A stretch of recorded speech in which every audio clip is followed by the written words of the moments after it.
kalau pada kasus ini termasuk RDS yang grade berapa gitu. Kalau gitu sama kayak tutorial kemarin deh pertanyaannya, grading RDS berdasarkan gambaran foto toraks itu bagaimana? Tolong jelaskan. Terima kasih. Baik, terima kasih dokter. Mungkin dari teman-teman ada yang ingin bertanya lagi kepada kelompok 6.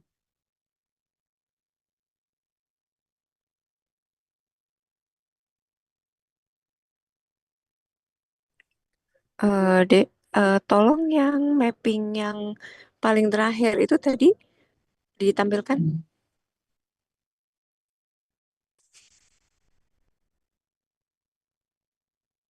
Nah, itu ada kata-kata yang tadi saya kurang jelas, sehingga itu menyebabkan distress nafas. Nah, itu apa yang menyebabkan distress nafas tadi keterangannya? Kan ikterik, iya. Atau saya salah dengar? Atau gimana?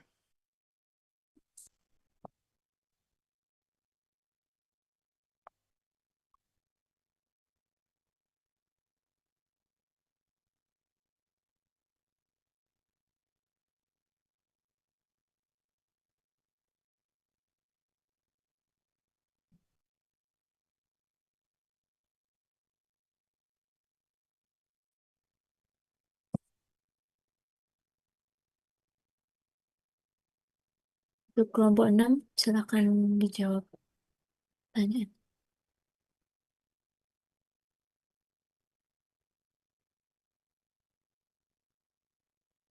Izin menjawab dokter. Mungkin yang kemarin ini kurang benar yang kerniteros itu karena hiperbilirubinemianya itu kalau misalnya tidak diobati jadi kerniteros gitu. Jadi kemarin lupa untuk dia. Nah, berarti benar ya? Yang saya dengar ya? Ya, karena saya nggak bisa lihat mappingnya. Hmm, kacamatanya nggak support untuk baca.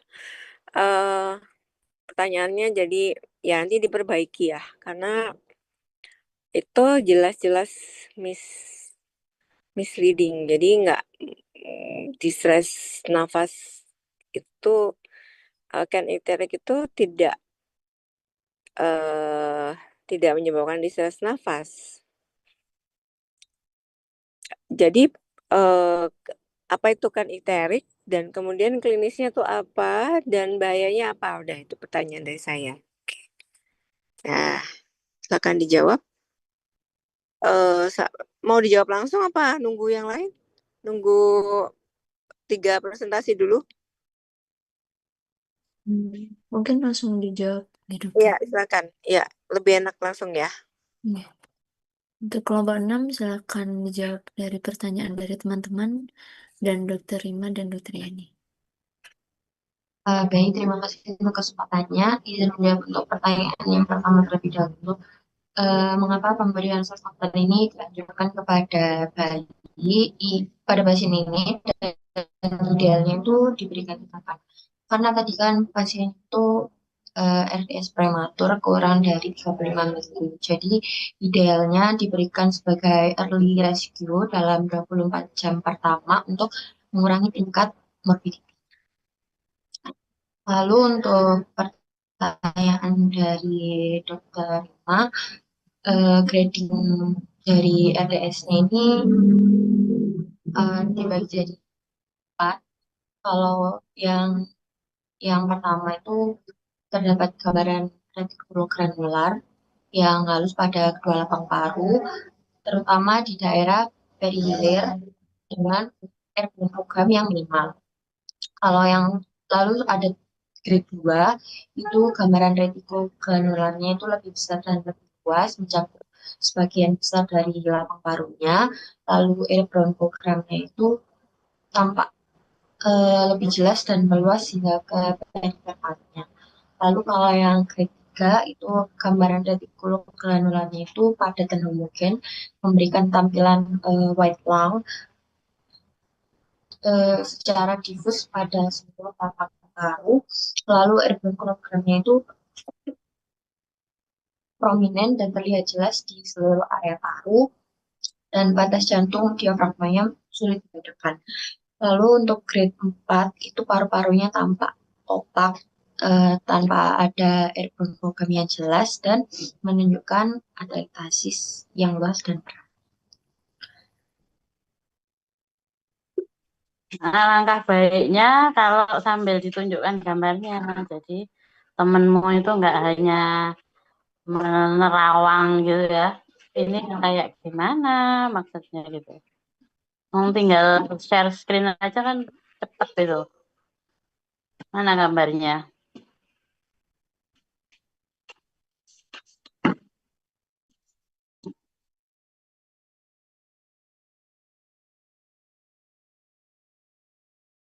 Ya, mungkin kelompok presentan bisa yang lain bisa membantu mencarikan gambar ya.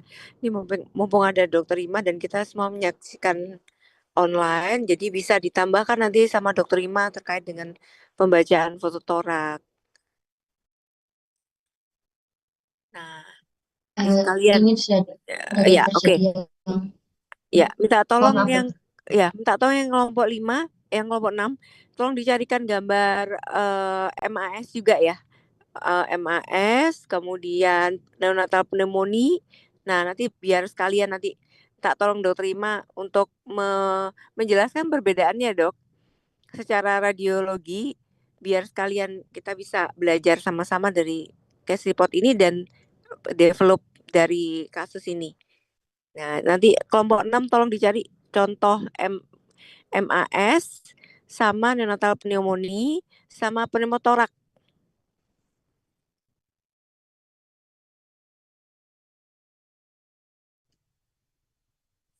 Nah, itu bisa dijelaskan itu gimana gambarannya, Dek? ya. Jadi izin mengulangi ya dokter, untuk Ya. yang gambar A itu grade 1 itu terdapat gambaran retikulum granular di kecap gram pada kedua lapang paru. Lalu airborne programnya itu minimal. Lalu yang B itu grade 2, gambaran retikulum granularnya itu lebih kasar dan lebih luas.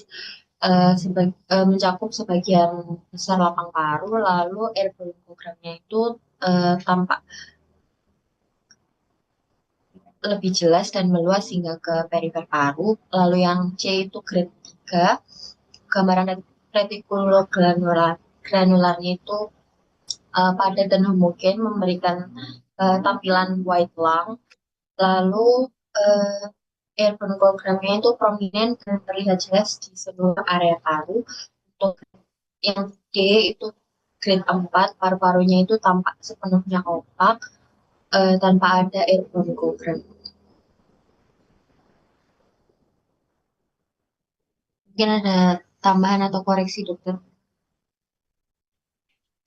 Ya, jadi karena pada RDS ini terjadinya karena surfaktan defisiensi ya, maka alveoli yang harusnya setelah lahir itu berisi udara, dia tidak bisa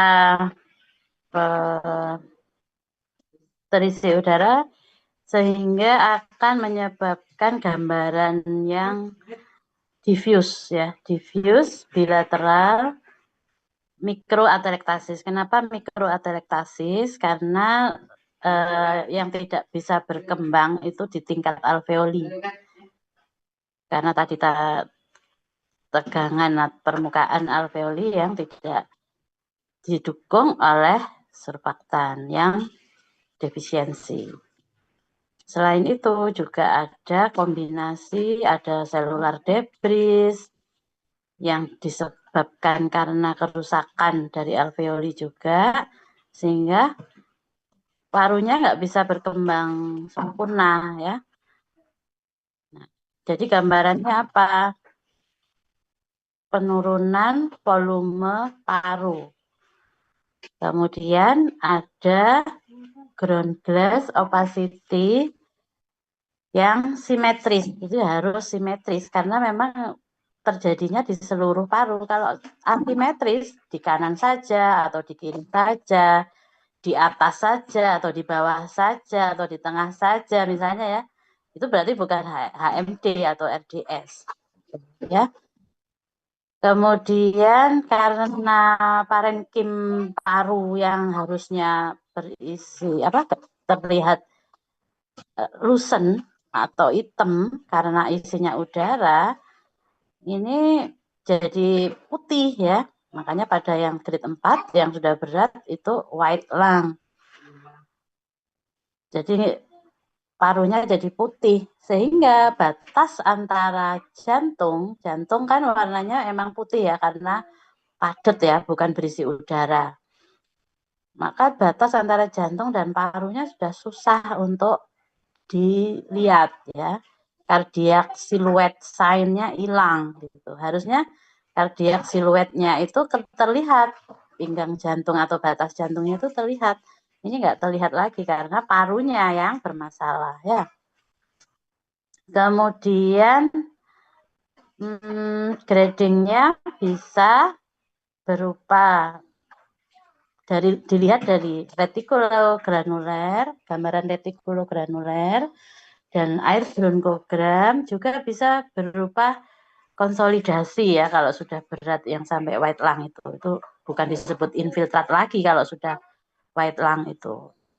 Kalau infiltrat itu seperti kapas yang disuir-suir kayak awan gitu ya, gambaran kapas yang disuir-suir. Tapi kalau sudah tebal itu disebut sebagai konsolidasi, bukan infiltrat lagi.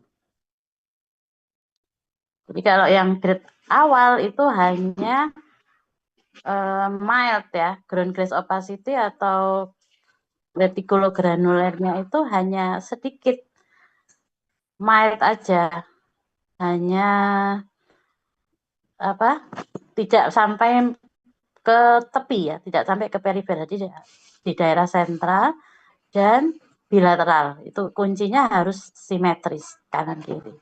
Kemudian yang kedua, grade 2 itu disertai dengan air bronkogram. Kenapa? Karena udara di dalam bronkus itu kan normal, memang ada ya. Harusnya bronkus isinya memang udara. Itu karena di sekitar bronkusnya ada infiltrat sehingga udara di dalam bronkusnya jadi lebih tampak gitu. Jadi bukan karena bronkusnya awalnya tidak berisi udara kemudian menjadi berisi udara, bukan, tapi kan memang dari awal sudah berisi udara, normalnya seperti itu. Tapi karena di sekitar bronkus itu terjadi infiltrasi atau gambaran awan tadi yang putih-putih tadi, sehingga gambaran udara di dalam bronkus jadi lebih jelas, jadi lebih prominent. Kemudian yang grade 3 ada gambaran konsolidasi, jadi sudah nggak retikulogranuler lagi infiltration-nya, tapi sudah berupa konsolidasi yang sudah meluas sampai ke lateral, sehingga batas dari jantung sudah mulai kabur, mulai kabur.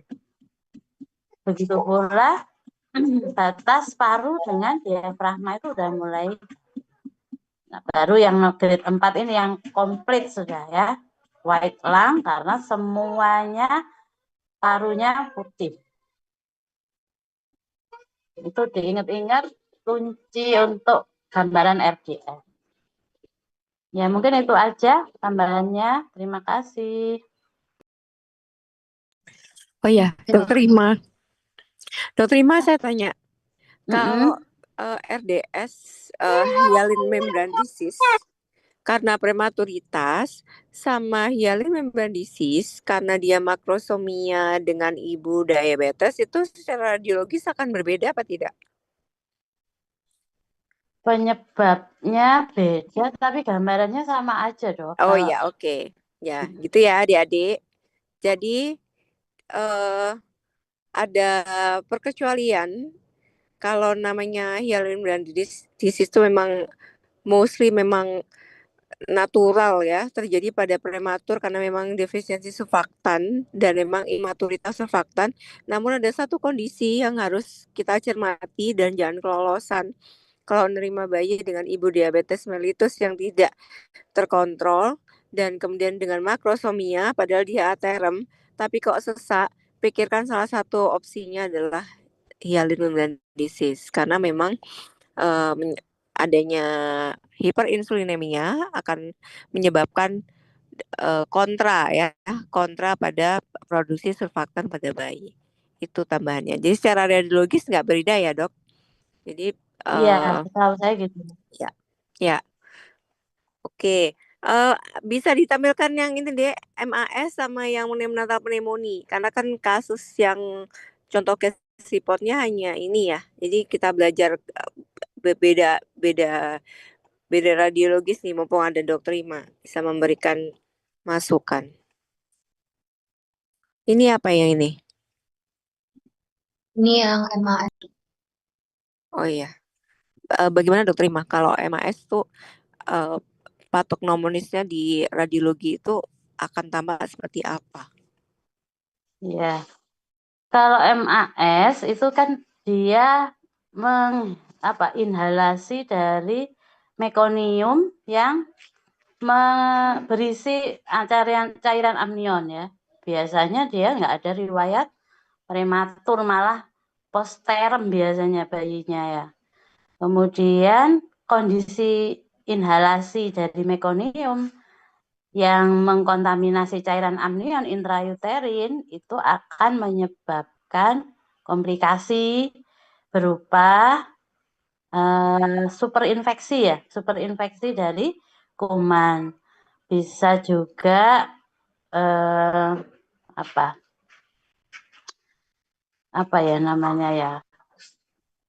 terjadi kebocoran udara. Atelektasis bisa nggak, Dok? Pada kasus gambaran MAS.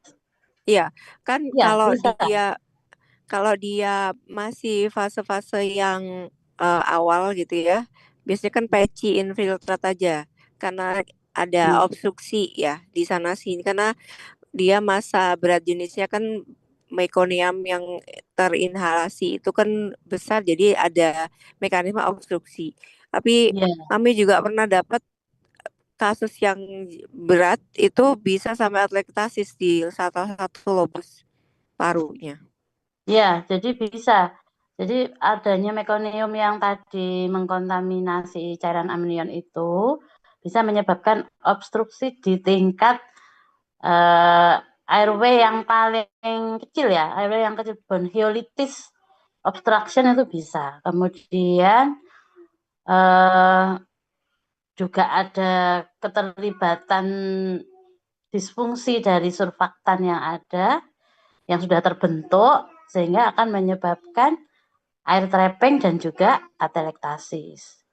Jadi kalau dari foto gambaran MAS ini bisa berupa infiltrat ya, tetap infiltrat yang kasar atau patchy yang biasanya itu ada di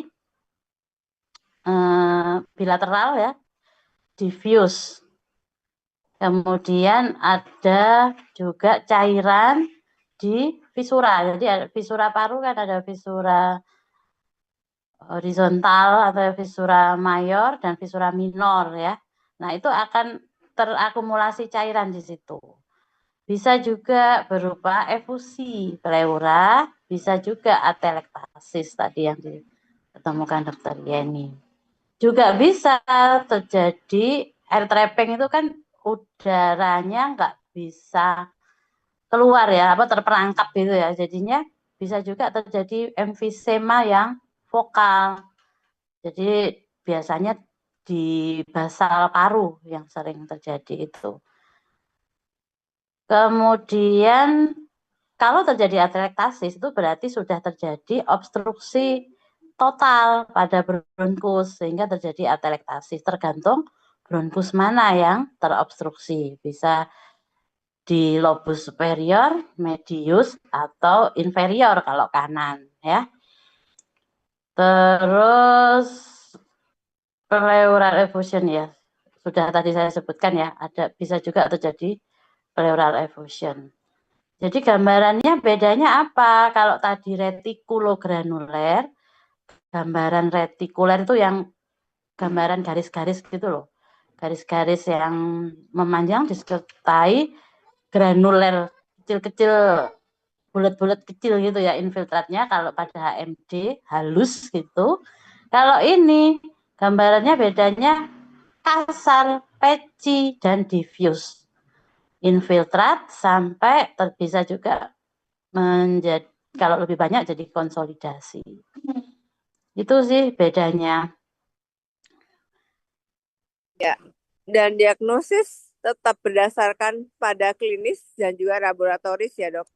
Jadi jangan Iya. lupa menggali anamnesis dan melihat benar-benar pasiennya terkait dengan jadi menentukan diagnosis sangat tergantung dari riwayat kehamilan persalinan ya. Kemudian nanti bagaimana clinical sign yang kita dapatkan pada Iya, pasien. betul. Makanya kalau mau minta pemeriksaan radiologi itu sertakan klinisnya, curiganya kemana, agar kita bisa mengarahkan. Kalau enggak, akhirnya kita membuat DD gitu. Kalau enggak lengkap, apalagi enggak ada tulisan klinisnya. Ya, adik-adik, nanti kalau udah jadi dokter, jangan lupa setiap kali meminta pemeriksaan radiologi, menuliskan keterangan klinisnya. Misalnya ada temuan lab maupun dari pemeriksaan fisik, kalau kalian tidak bisa mendede suatu penyakit, boleh disertakan. Nanti biar kami bantu arahkan. Ya, itu ya. Jadi jangan lupa mencantumkan deskripsi klinis pada permintaan foto apapun yang kita minta kepada dokter radiologi ya, untuk bisa lebih mengarahkan diagnosis karena dalam satu pasien dengan diagnosa yang sama MAS, maka gambaran radiologinya pun bisa berbeda-beda. Untuk yang neonatal pneumonia ada deh.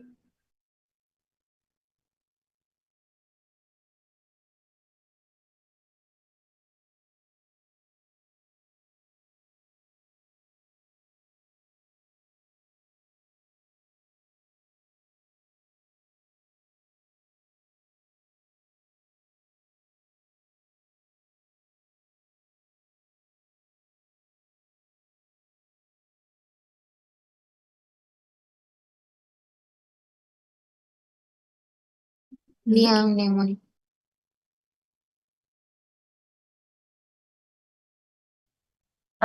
Neonatal pneumonia ini bisa juga gambarannya sama ya, mirip-mirip. Ada infiltrat yang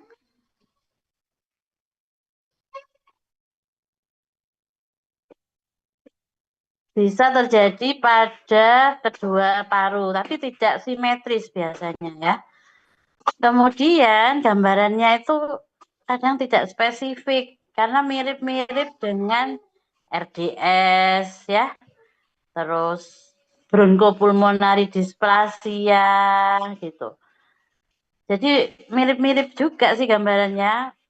Penyebabnya juga tidak bisa membedakan dari foto ya, penyebabnya apa, virus atau kuman atau jamur, itu nggak bisa juga. Jadi hanya bisa terlihat infiltrat, kemudian bisa juga ada vokal emfysem karena air trapping, bisa juga atelektasis juga. Efusi pleural juga bisa ada. Jadi tidak spesifik. Jadi kita perlu mengkorelasikan dengan klinisi ya, dengan keterangan klinis maupun laboratoris. Biasanya kalau neonatal pneumonia itu ada risk faktornya ya secara klinis, misalnya ada riwayat pernah dipasang ventilasi, dilakukan intubasi sebelumnya mungkin ya.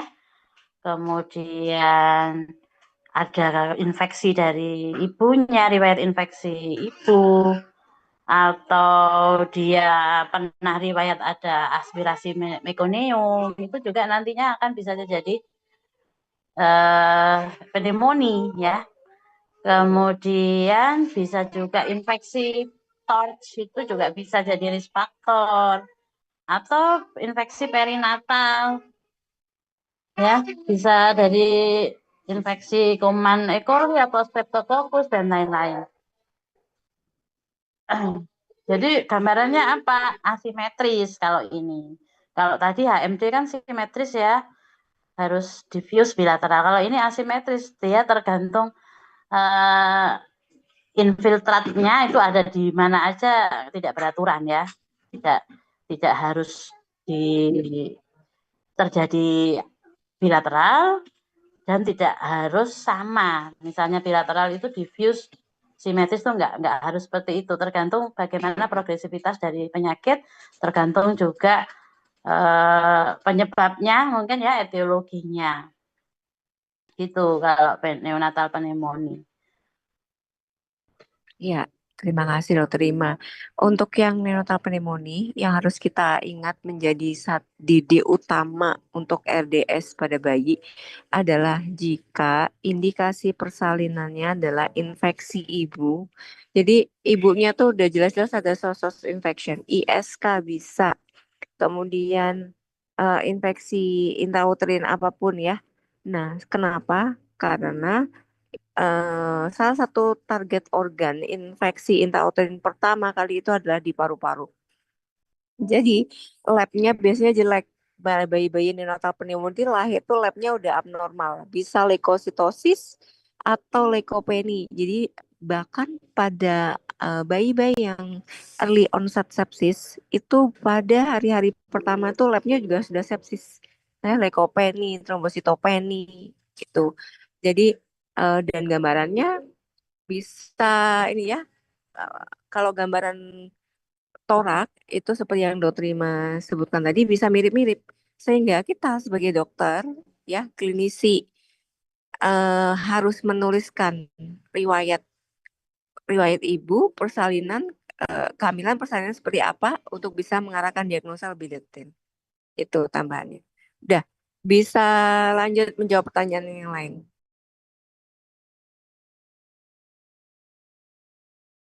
Baik, terima kasih kepada Dr. Yani dan Dr. Rima. Bisa menjawab dari pertanyaan teman-teman untuk kelompok 6. Bersilakan.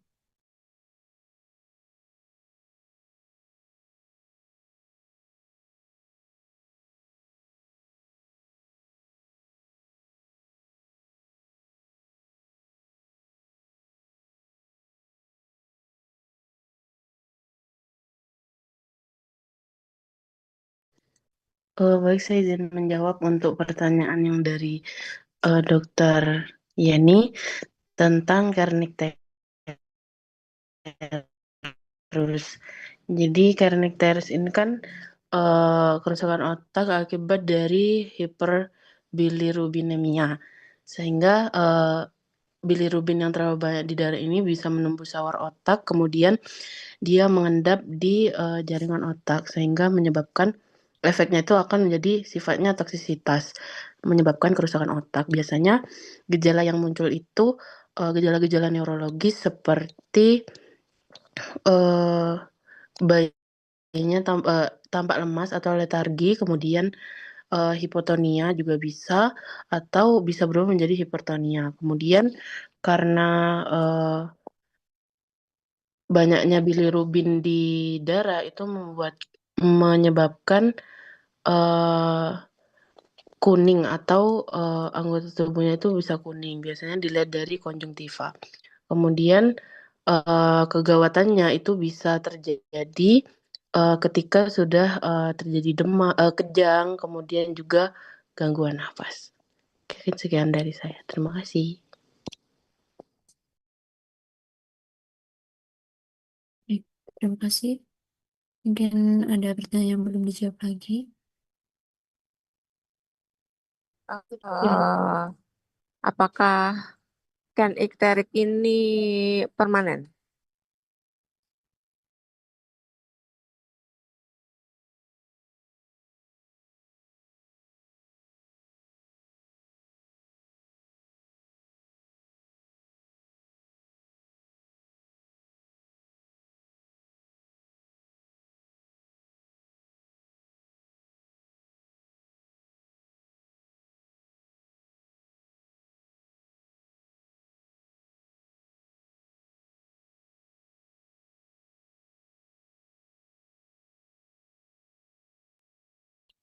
Izin menjawab dokter, mungkin bisa bersifat permanen jika kerusakan otaknya itu sudah mengarah ke cerebral palsy, kemudian juga jika sudah terjadi gangguan sensori neural yang lama.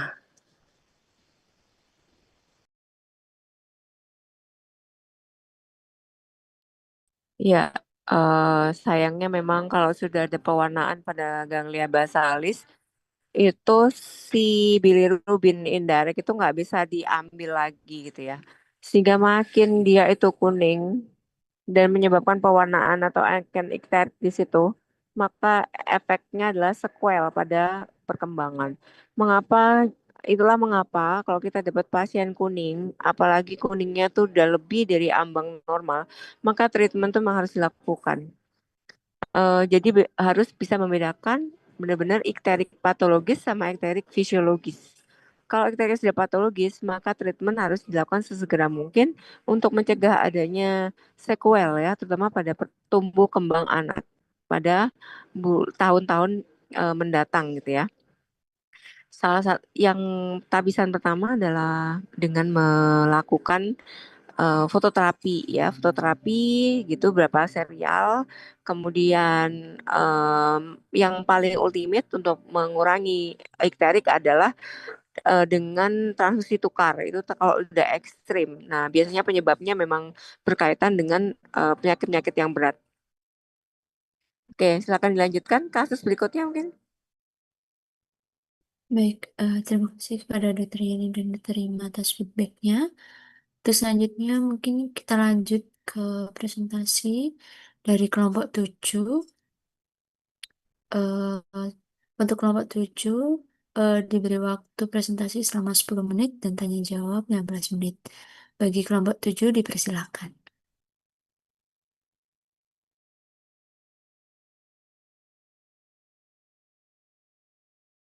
Baik, izin mempresentasikan untuk case reportnya. Jadi mungkin bisa di next.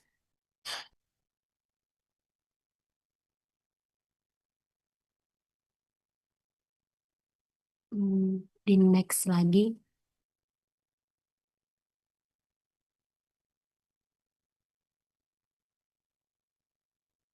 Izin menjelaskan untuk tetanus itu merupakan penyakit serius yang berpotensi fatal yang disebabkan oleh Clostridium sebelumnya. Di yang introduksi.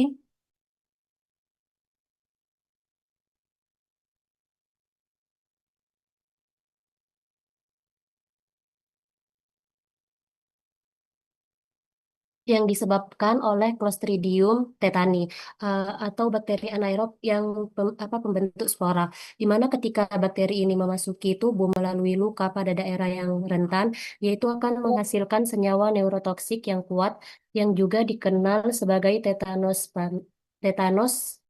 tetanos plasmin. Di mana gejala utamanya ini meliputi kekuatan otot, awalnya itu di bagian wajah, yang kemudian itu menyebabkan kesulitan mengisap dan makan, serta diikuti oleh kekakuan di leher, badan, dan anggota gerak. Nah, neonatal tetanus ini dia itu sering disebabkan oleh oleh pengguna alat yang tidak steril untuk memotong plasenta, di mana metode persalinan di rumah tanpa adanya pengawasan dari tenaga medis, serta pemberian tanaman tradisional pada umbilikal, dan praktik tradisional yang tidak bersih. Bisa di next.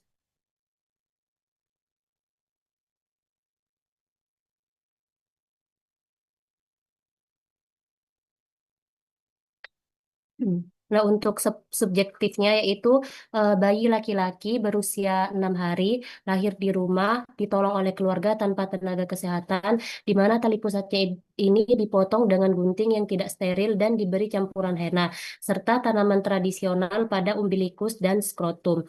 Nah, ibu ini tidak mendapatkan vaksin tetanus toksoid selama kehamilan.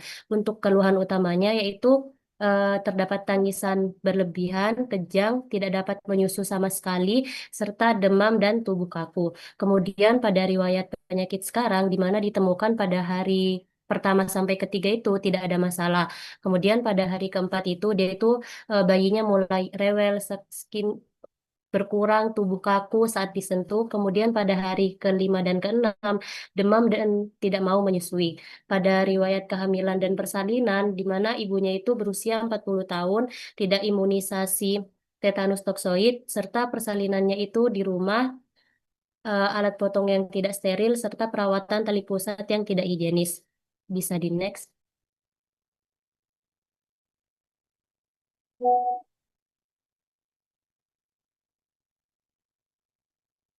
Untuk objektifnya, pada tanda vital di suhu itu ditemukan 38,5 derajat Celcius, kemudian heart rate-nya itu 159 kali per menit, RR-nya itu 56 kali per menit, serta SpO2-nya itu 98% dengan oksigennya itu 1 liter per menit. Kemudian pada pemeriksaan fisik, pada status umum itu ditemukan tampak sakit berat, pada neurologisnya itu hipertonisitis, hipertonisitas generalis, serta spasme stimulus sensitif atau pada cahaya dan suara, serta ekstremitas ekstensi. Pada tali pusat itu dia itu warnanya itu berubah, tampak kotor, adanya ulcerasi. Kemudian pada skrotum itu adanya ulcerasi akibat bahan tradisional.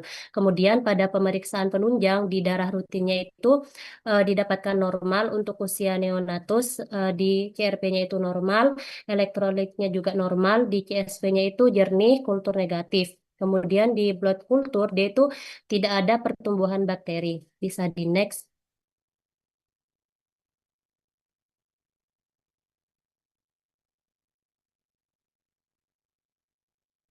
Untuk asesmennya, WDX-nya itu neonatal tetanus, kemudian plan-nya itu perawatan tali pusat dan skrotum yang mengalami ulcerasi, kemudian penanganan spasme dan kekuatan otot menggunakan infus diazepam dan fenobarbital, kemudian terapi antibiotik intravena dengan metronidazol, penisilin G, dan gentamisin, kemudian serta pemberian imunoglobulin anti tetanus.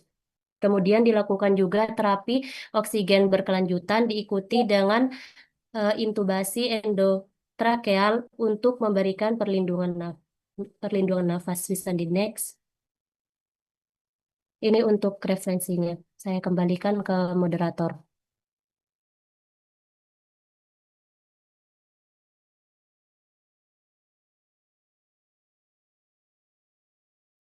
Untuk map bisa dilanjut untuk mapping kasus dari kelompok 7. Enggak sih. Izin melanjutkan untuk izin menjelaskan untuk mapping neonatal tetanus. Jadi neonatus laki-laki usia 6 hari dengan riwayat dibantu orang tua atau ibu sendiri, tidak ada pengawasan tenaga medis, tali pusar bayi dipotong dengan gunting yang tidak steril, tali pusar dan skrotum diberi henna dan tanaman tradisional. Dengan riwayat lain yaitu ibu juga tidak vaksin tetanus toksoid atau TT sehingga tidak membentuk antibodi Clostridium tetani. Nah, neonatus tersebut datang dengan keluhan utama kejang tonik, kesulitan makan, demam tinggi, dan menangis berlebihan. 2 hari sebelum masuk ICU itu menangis berlebihan, kesulitan menyusui yang progresif, dan tubuh kaku terutama saat disentuh. 6 hari saat datang itu pasien demam dan tidak mau menyusui. Untuk hasil pemeriksaannya itu yaitu yang pertama pemeriksaan fisiknya, suhunya itu 38,5 derajat Celcius. Untuk respirasi rate-nya itu 56 kali per menit, heart rate-nya itu 159 kali per menit, saturasi meningkat menjadi 98% saat diberi oksigenasi 1, beratnya itu 2.800 gram. Pasien hipertonitas generalis dengan anggota badan yang terentang, tubuh spasma, sensitif terhadap stimulus, cahaya dan suara, umbilikus terwarnai, lesi ulceratif di skrotum kanan. Nah, untuk pemeriksaan penunjangnya itu darah lengkap, elektrolit, ureum kreatinin, SGOT, SGBT, dan CRP dalam batas normal. Kultur darah tidak ditemukan bakteri. Penata laksanaannya perawatan dasar untuk tali pusat dan skrotum, infus diazepam dan fenobarbital itu untuk spasme dan kekakuannya, antibiotik intravena dengan metronidazol, penisilin G dan gentamisin, imunoglobulin anti tetanus, dan oksigenasi diikuti dengan intubasi dan endotrakeal. Untuk patofisiologinya, dari hasil riwayat persalinan yang merupakan faktor risiko terjadinya tetanus, yang pertama itu spora Clostridium tetani masuk ke jaringan yang rusak. Lalu bakteri berubah menjadi bentuk vegetatif yang memproduksi toksin tetanus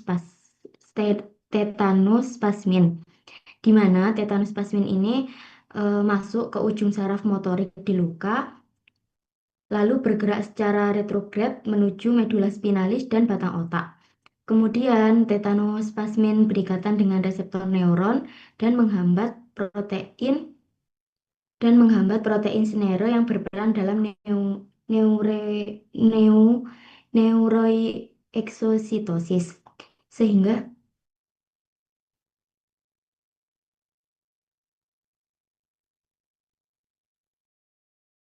bisa untuk mappingnya ditampilkan lagi.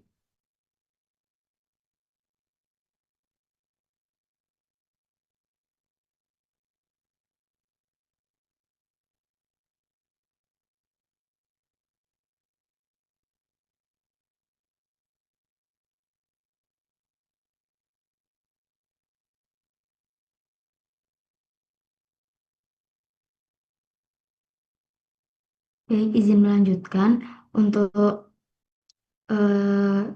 kan tadi menghambat protein snare yang berperan dalam neuroexositosis, sehingga hambatan pelepasan neurotransmitter inhibisi yaitu GABA dan glisin. Nah, mohon maaf,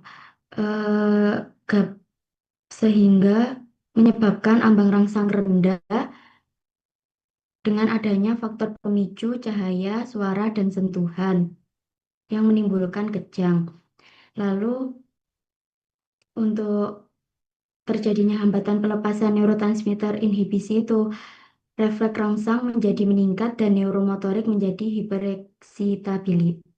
hipereksitabel, sehingga terjadi spasme dan kekakuan atau rigiditas. Nah, terjadi spasme dan kekakuan itu bisa kekakuan seluruh tubuh. Yang pertama itu otot muka, mulut, dan leher atau trismus. Itu menyebabkan kesulitan menghisap dan menelan atau disfagia. Menyebabkan dehidrasi. Dehidrasi itu menyebabkan malnutrisi akut sehingga terjadi mortalitas, hipoglikemi, dan kerusakan organ. Lalu ada otot rongga dada. Otot rongga dada ini ada spasma otot laring dan rongga nafas, yaitu menyebabkan obstruksi saluran nafas dan asfiksia, menyebabkan sianosis, dan juga ada pneumonia aspirasi, itu gagal nafas. Lalu ada otot perut, pinggang, dan paha. Yang terakhir, kekakuan ke seluruh otot tubuh itu berkontraksi berlawanan menyebabkan kondisi kontraksi otot yang kuat pada leher, punggung, ekstremitas bawah, menyebabkan tubuh melengkung ke belakang atau opistotonus. Nah, dari terjadinya spasma atau kekakuan otot tadi itu dengan adanya manifestasi tersebut itu mengarahkan ke diagnosis neonatal tetanus. Nah, neonatal tetanus itu dapat menyebabkan kematian. Di antaranya ada yang pertama dehidrasi plus malnutrisi, itu tidak mendapatkan ASI yang cukup untuk tumbuh kembang. Lalu ada disfungsi otonom, itu aritmia fatal, kolaps hemodinamik. Lalu ada gagal nafas, itu spasma otot pernafasan, obstruksi jalan nafas, hipoksia, dan asfiksia. Lalu ada juga pneumonia aspirasi, itu akibat disfagia dan refleks batuk menurun. Lalu yang terakhir ada sepsis, itu ada keadaan sepsis dari tali pusar itu memburuk keadaan. Mungkin sekian dari saya, terima kasih. Baik, terima kasih kepada kelompok 7. Bagi teman-teman, saya buka sesi tanya jawab, minimal 3 pertanyaan. Bagi yang mau bertanya, silakan.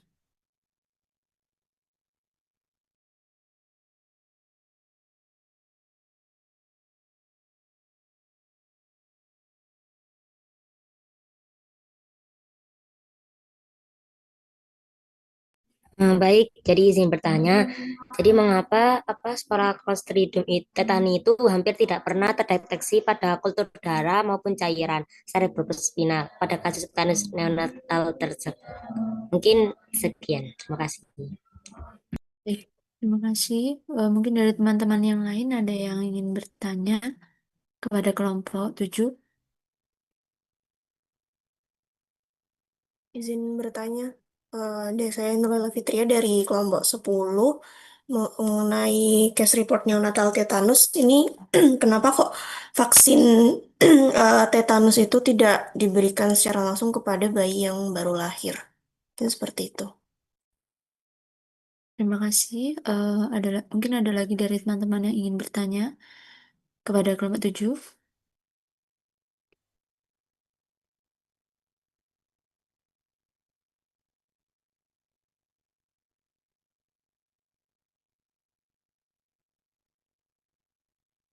Baik, jika sudah cukup, bagi kelompok 7 mungkin bisa langsung dijawab pertanyaan dari teman-teman.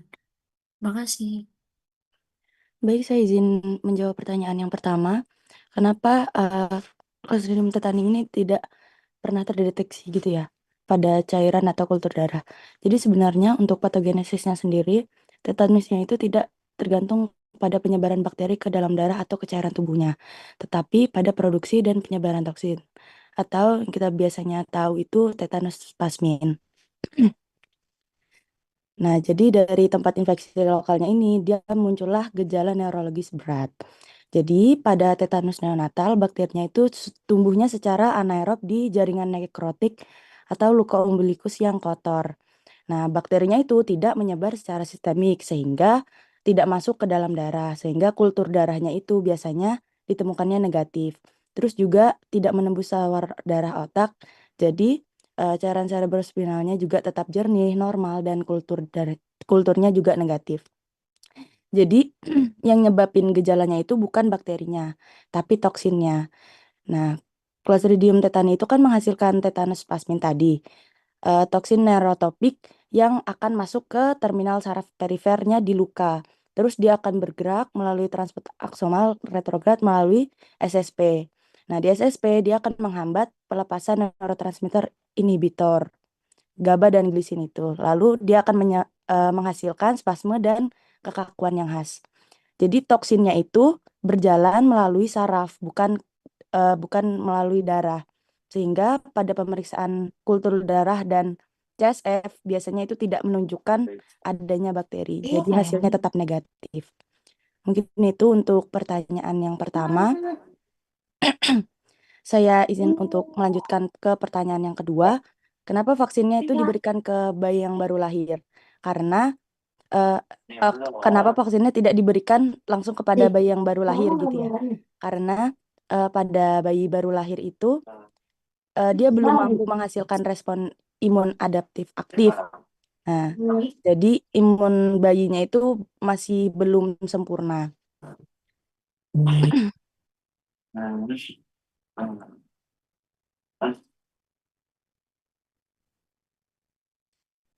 Jadi sel B dan sel T-nya itu belum mampu menghasilkan antibodi spesifik gitu. Jadi kayak belum sempurna. Jadinya respon terhadap antigen proteinnya itu lebih lemah dibandingkan bayi yang anak-anak yang udah tumbuh lumayan cukup umur dan orang dewasa. Jadi vaksinnya itu tidak efektif jika diberikan kepada bayi yang baru lahir. Kan yang sakit bayinya, bukan ibunya gitu kan. Nah, jadi kenapa kok ibunya yang harus divaksin TT? Karena dari antibodi IgG anti tetanus yang dihasilkan ibu setelah vaksinasi itu akan melintasi ke plasenta. Sebenarnya seperti itu dan nanti akan memberikan proteksi pasif pada neonatus. Nah, jadi kalau ibunya itu tidak vaksin tetanus, maka bayinya yang akan lahir tanpa perlindungan. Jadinya bayinya itu mudah terinfeksi. Jadi kenapa kok ibunya harus vaksin tetanus seperti itu? Mungkin bisa dilanjutkan oleh teman saya.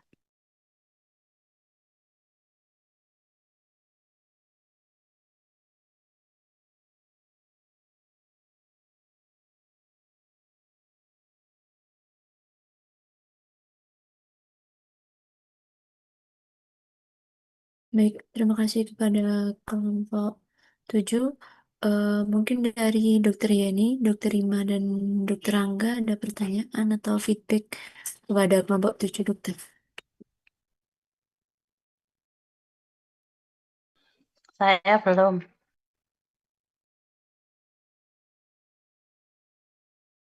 Masukan untuk kelompok ini saya jadikan satu di kelompok setelahnya ya. Saya masih belum bisa memberikan komen.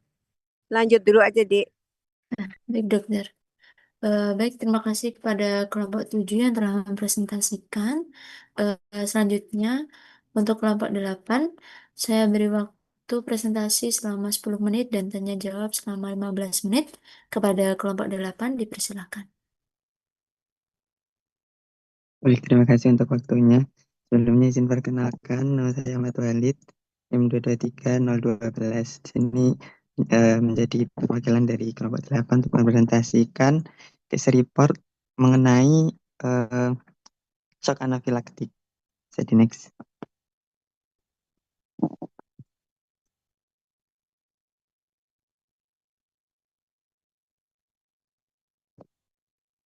Jadi next.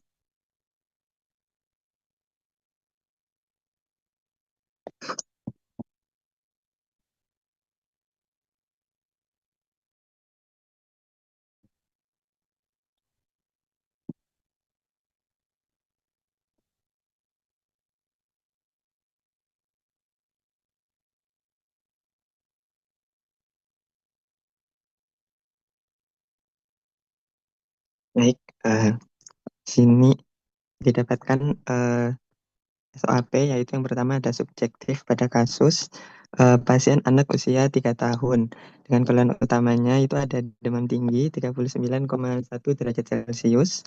Kemudian pasien menerima supositoria diclofenac dari sang ibu dan beberapa saat setelah pemberian muncul keluhan berupa adanya sesak napas mendadak, kemudian ada ruam dan kemerahan kulit dan ada ditemukan anak tampak lemas dan pucat. Kemudian ada riwayat tidak ada pemberian obat yang diketahui sebelumnya. Jadi next. Kemudian untuk temuan yang didapatkan yaitu tanda vital menunjukkan hipotensi, takikardi, dan tanda-tanda shock anafilaktik. Yang mana pada kasus ini didapatkan tekanan darahnya 78/40 mmHg, heart rate-nya lebih dari 160 kali per menit, dan saturasi oksigennya turun dari 98% menjadi 68%. Kemudian ada temuan fisik berupa stridor dan wheezing, kemudian ada urtikaria atau flushing, dan ditemukan adanya edema pada bibir dan kelopak matanya. Kemudian dilakukan pemeriksaan penunjang. Pertama, pemeriksaan kadar triptase serum. Ini meningkat dari 10,4, kemudian turun menjadi 2,7 mikrogram per liter dalam 24 jam. Yang mana hal ini mendukung adanya reaksi anafilaksis. Kemudian dilakukan pemeriksaan penunjang basophil activation test, yang mana di sini positif terhadap diklofenak, yang berarti menunjukkan adanya mekanisme alergi IgE mediated. Jadi next.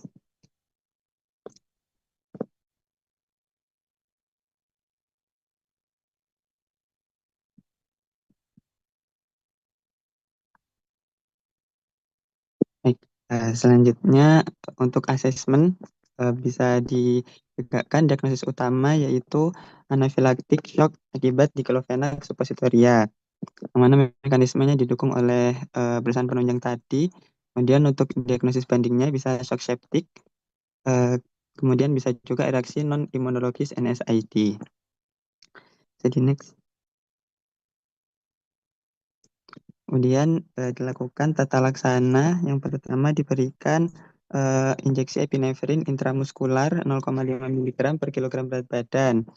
Kemudian diberikan oksigen 6-10 liter per menit via NRBM. Kemudian diberikan cairan intravena berupa kristaloid terinjalektat atau NS sebanyak 20 mililiter per kilogram bolus cepat. Kemudian diberikan salbutamol nebulizer 2,5 mg karena tadi ada wheezing pada pasien. Kemudian diberikan metilprednisolon intravena 1-2 mg per kilogram berat badan. Kemudian diberikan antihistamin berupa bisa cetirizine 0,25 mg per kilogram berat badan per oral, atau bisa dengan diphenhydramine 1 mg per kilogram berat badan. Kemudian dilakukan monitoring hemodinamik dan monitoring respirasi selama 6-24 jam karena bisa terjadi risiko terjadi reaksi bifasik. Kemudian di KIE untuk menghindari diklofenak dan indometasin seumur hidup. Kemudian mengedukasi orang tua mengenai tanda anafilaktik dan penggunaan epinefrin autoinjektor 0,15 mg bila tersedia. Bisa dilanjutkan dengan mappingnya.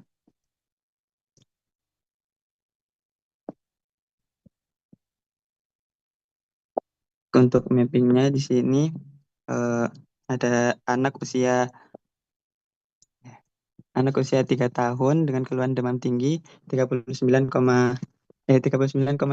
derajat Celcius. Kemudian tidak ada riwayat pemberian NSAID serupa sebelumnya. Kemudian pada pasien diberikan suppositori diklofenak 12,5 mili oleh ibunya.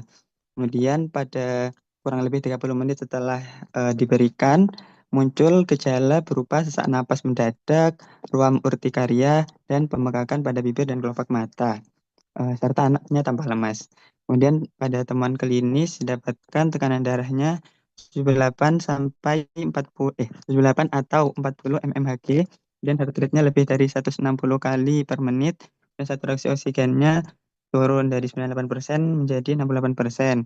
Kemudian didapatkan stridor, wheezing, urtikaria, dan edema pada bibir atau kelopak mata. Kemudian pada pemeriksaan penunjang menunjukkan triptase akut tadi sudah, yang mana ini menunjukkan adanya tanda degranulasi mast cell. Kemudian pemeriksaan BAT positif yang menunjukkan IgE mediated hypersensitivity. Kemudian dapat ditegakkan diagnosa anafilaktik shock akibat diklofenak suppositoria. Kemudian bisa ke patofisiologinya terlebih dahulu di kiri. Untuk patofisiologinya, jadi dari pemberian suppositori diklofenak 12,5 mili ini akan menyebabkan respon imunologik. Yang mana untuk respon imunologik ini bisa IgE independen ataupun IgE dependen. Namun pada kasus ini untuk respon imunologiknya IgE dependen.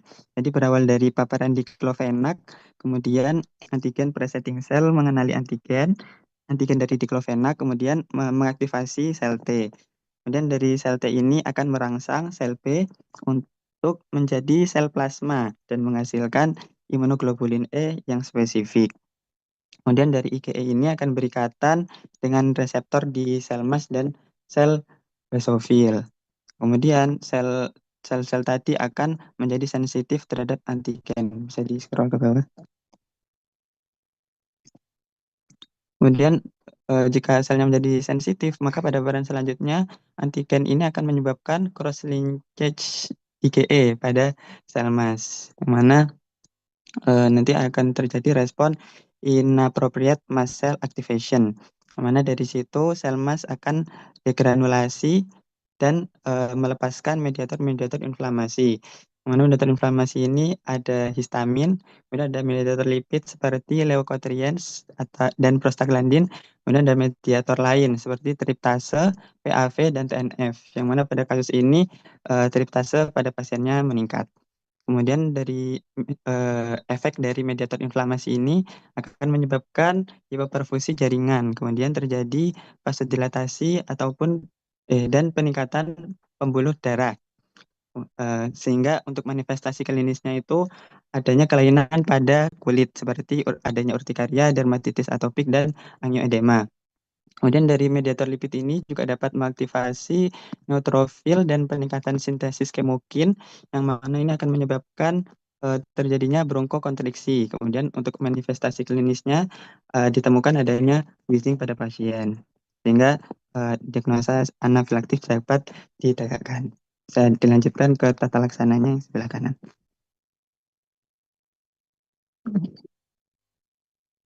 Untuk tata laksananya sama seperti yang di SAP tadi, diberikan injeksi epinefrin intramuskular,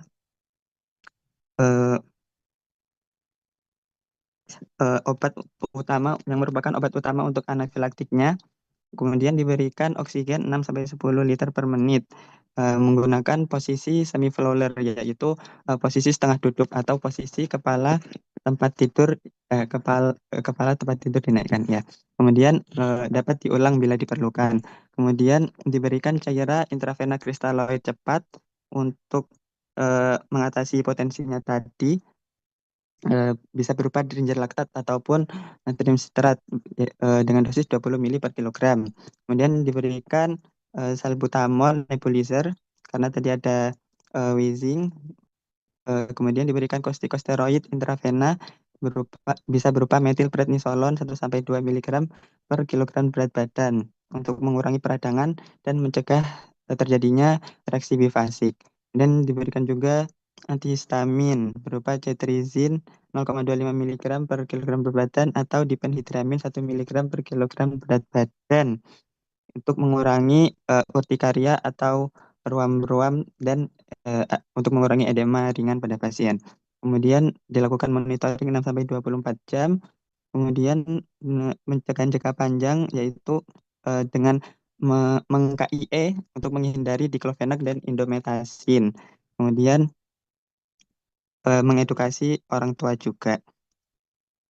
Kemudian jika tersedia untuk penanganan shock anafilaktik berulang pada situasi di luar fasilitas kesehatan, bisa menggunakan autoinjektor epinefrin dan follow up alergi pada pasien. Mungkin itu yang bisa saya presentasikan. Saya kembalikan ke moderator. Baik, terima kasih kepada kelompok 8. Mungkin saya lanjut untuk membuka sesi tanya jawab.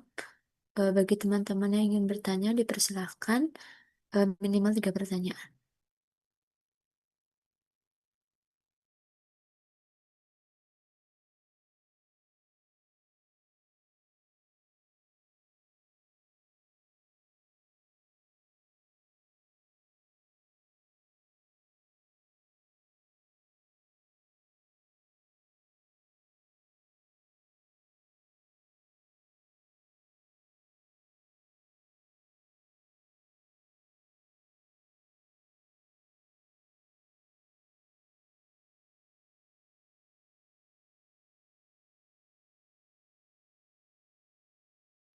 Bagi teman-teman dipersilakan untuk bertanya kepada kelompok 8.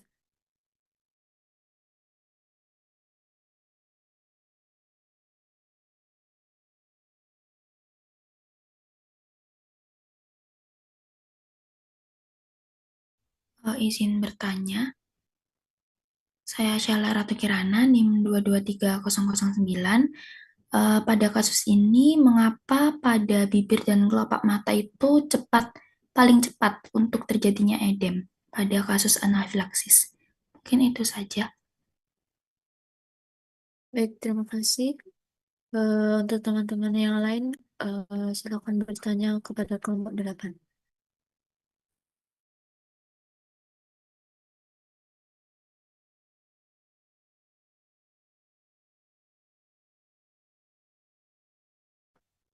Izin untuk bertanya, sebelumnya perkenalkan nama saya Aurelia Syahnas.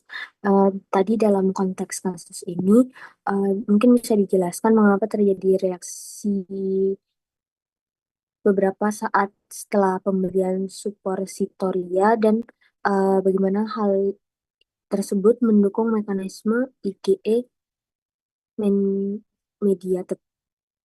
Mungkin itu pertanyaan saya. Terima kasih. Baik, terima kasih. Mungkin kepada kelompok 8 bisa untuk langsung dijawab dari pertanyaan dari teman-teman. Persilakan.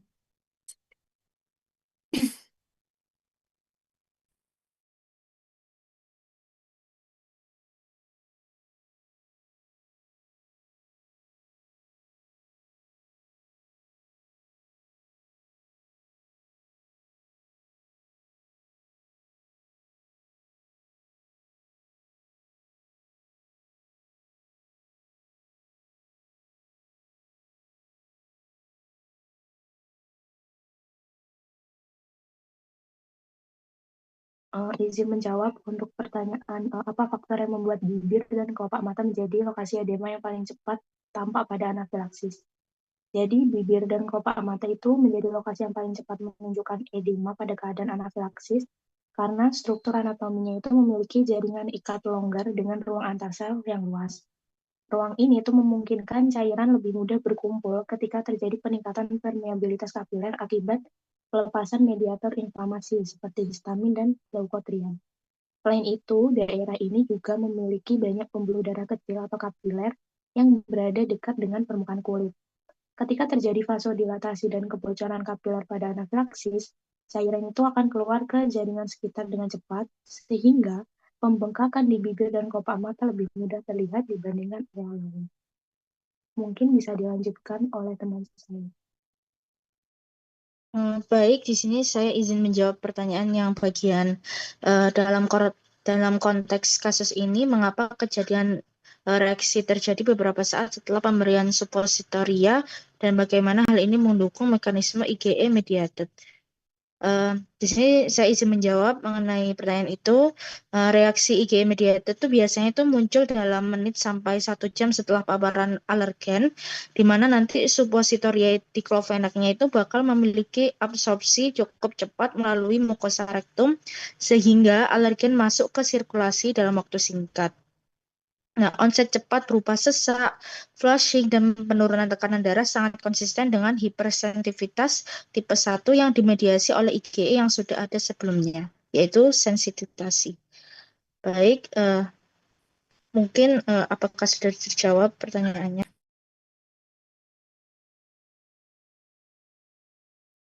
Sudah terjawab, terima kasih.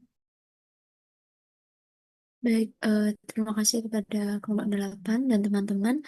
Selanjutnya, apakah ada feedback dari Dr. Yeni, Dr. Rima, dan Dr. Angga?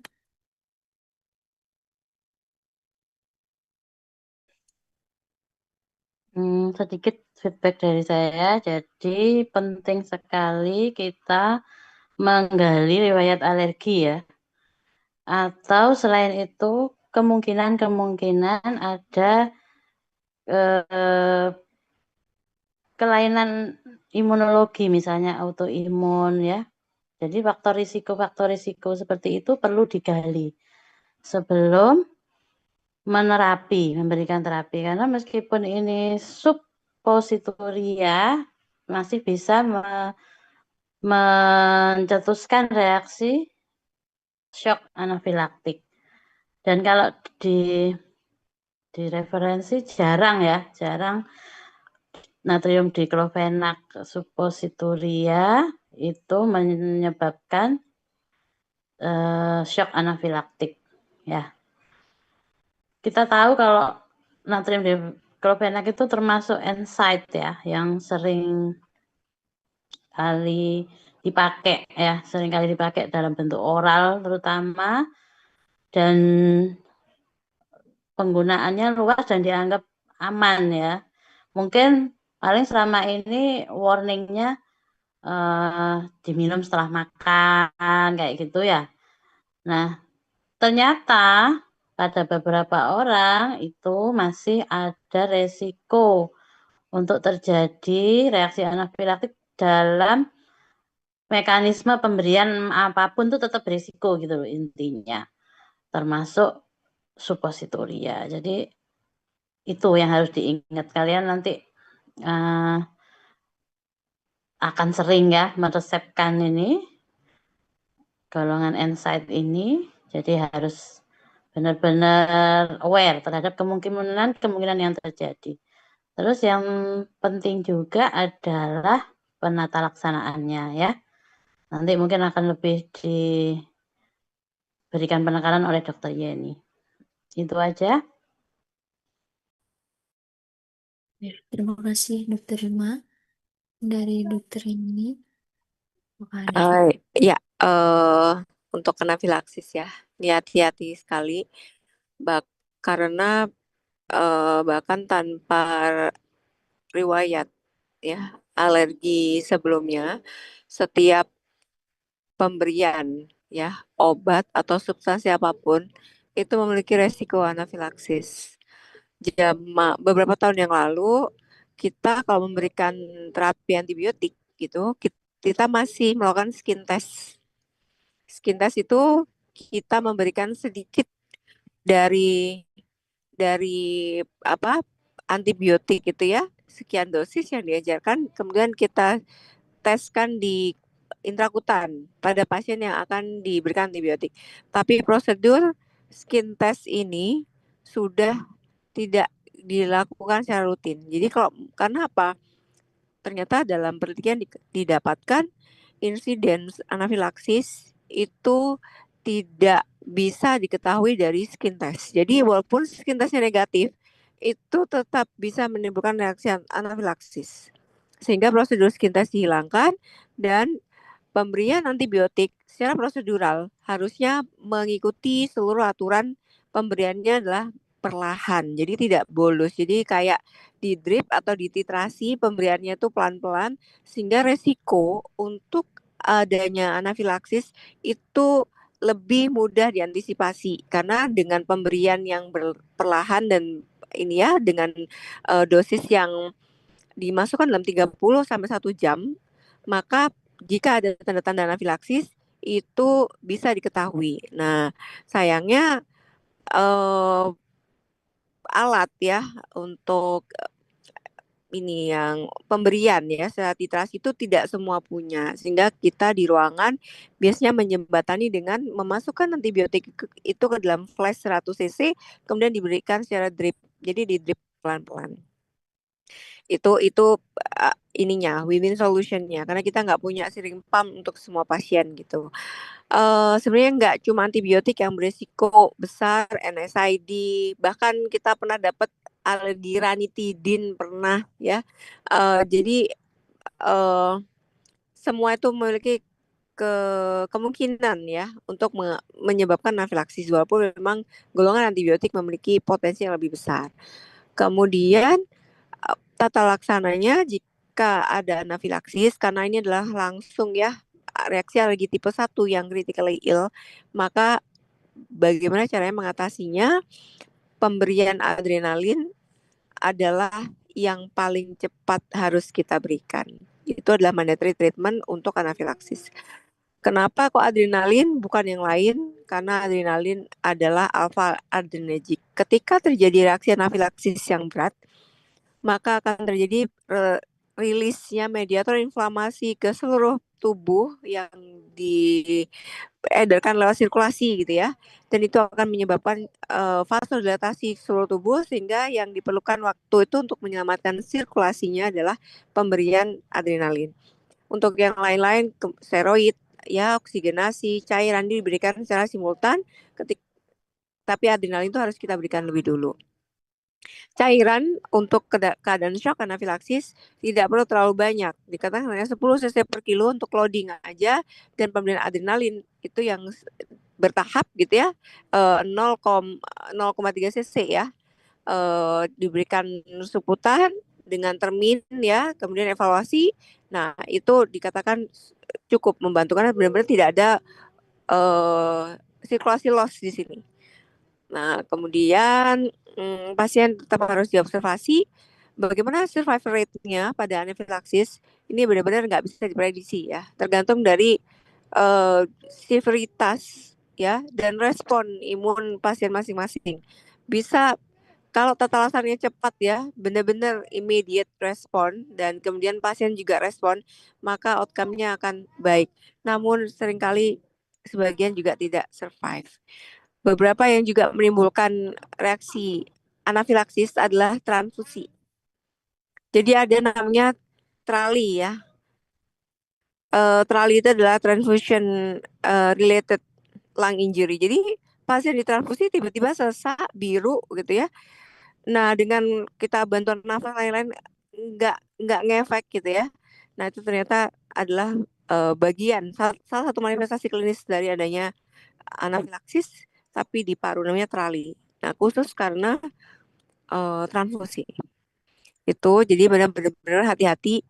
Makanya ketika kita memberikan transfusi, rata-rata klinisi itu tidak memberikan transfusi pada malam hari karena pengawasannya jauh lebih berkurang ya, awasnya nurse ya, dan kita itu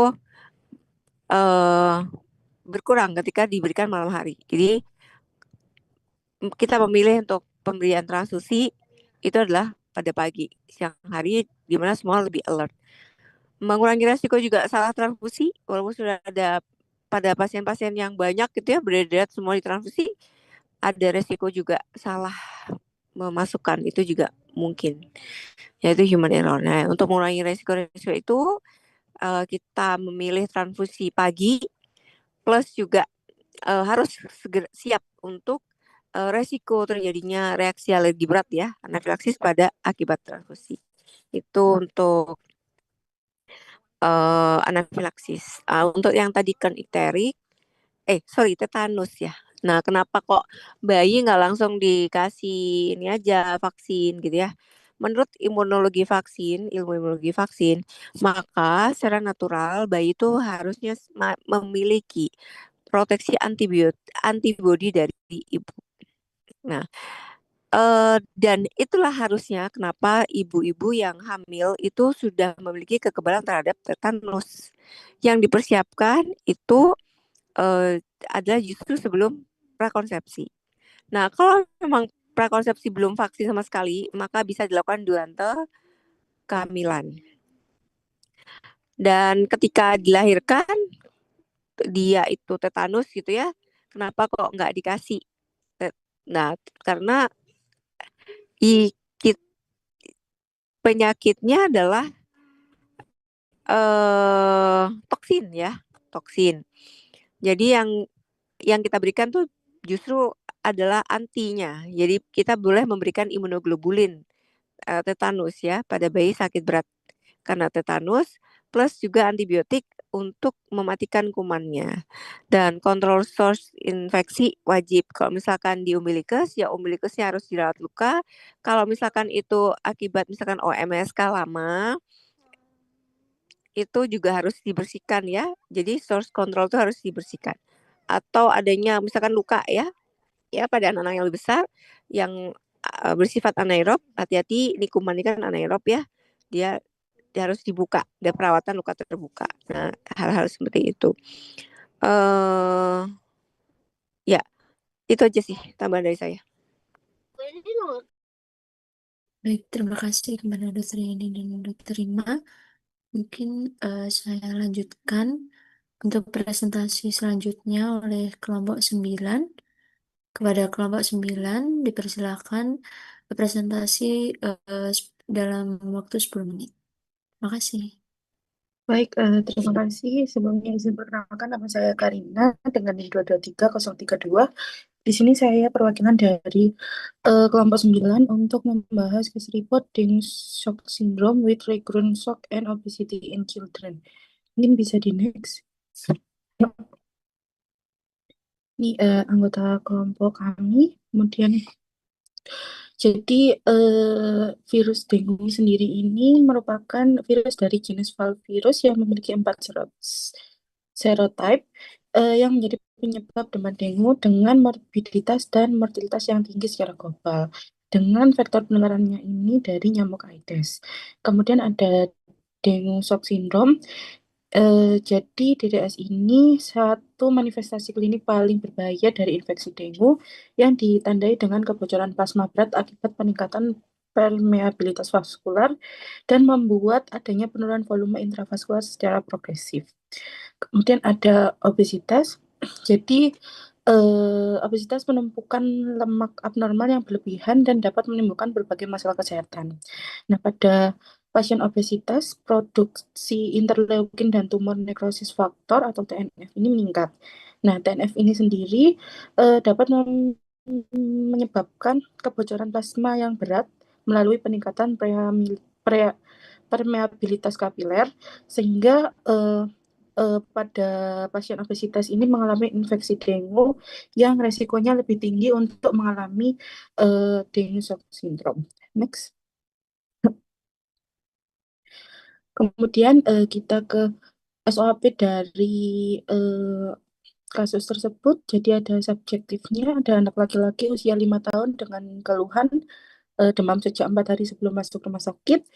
Kemudian demam naik turun seiring pengobatan, mual, nafsu makan menurun, bahkan tidak mau makan dari pagi, dan terakhir buang air kecil ini 6 jam sebelum masuk rumah sakit, dan bertempat tinggal di area endemis. Next. Kemudian untuk objektif, didapatkan data antropometrinya dengan BB 31 kg, tinggi badan 100 cm, dengan BMI 31 kg di atas persentil 95, dan menurut kurva CDC ini masuk kategori obesitas. Dengan kondisi umumnya ini terlihat lemah, kemudian pada pemeriksaan fisiknya ini didapatkan nadi 99 kali per menit, pulsasi lemah, suhu 36 derajat Celcius, akral dingin, CRT lebih dari 2 detik. Kemudian untuk pemeriksaan penunjangnya didapatkan pemeriksaan hematologi darah lengkap. Ini dengan datanya leukopenia, peningkatan hematokrit, hemoglobin meningkat, dan trombositopenia dan platelet rendah. Untuk kimia klinis didapatkan SGOT, SGPT, dan kreatininnya meningkat.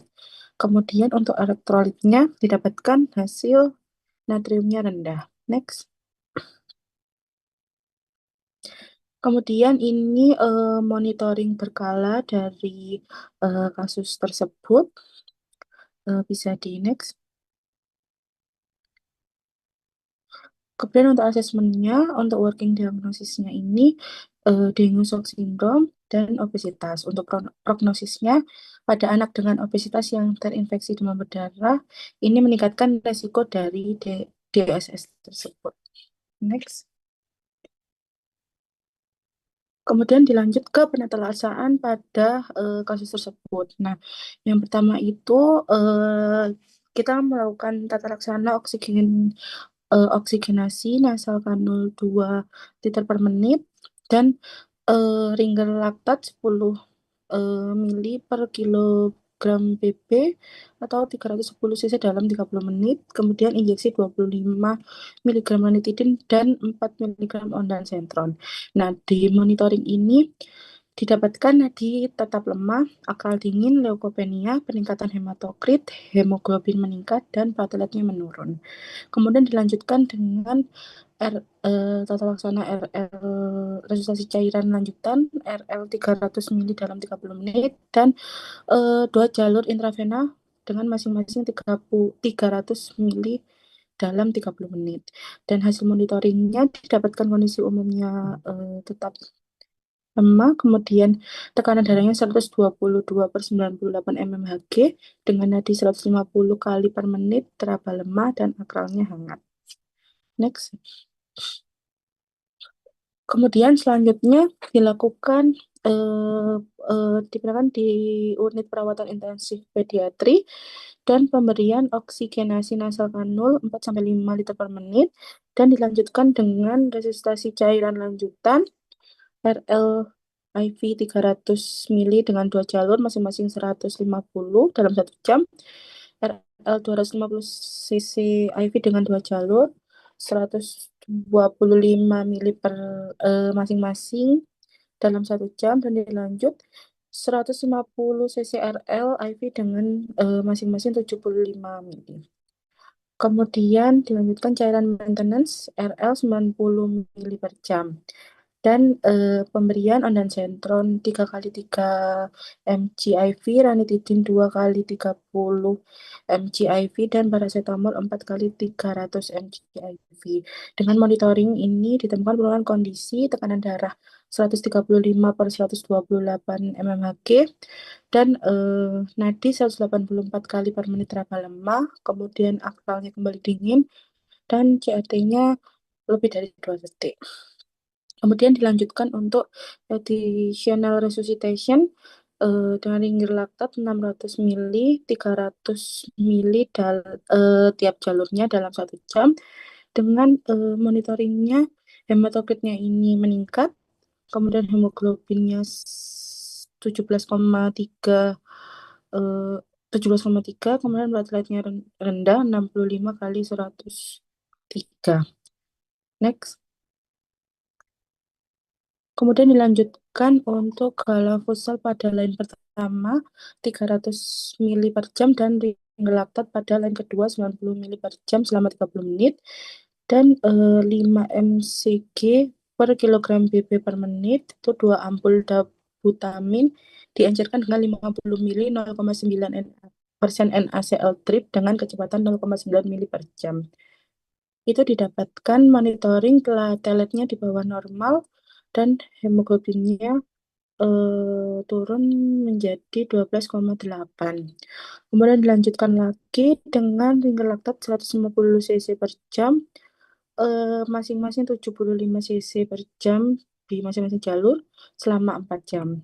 Kemudian dimonitoring lagi dengan didapatkan kondisinya memburuk, tampak lelah, akral dingin, tekanan darahnya 60/43. Kemudian nadi 82 kali per menit teraba lemah dan penurunan saturasi oksigen 80%. Next.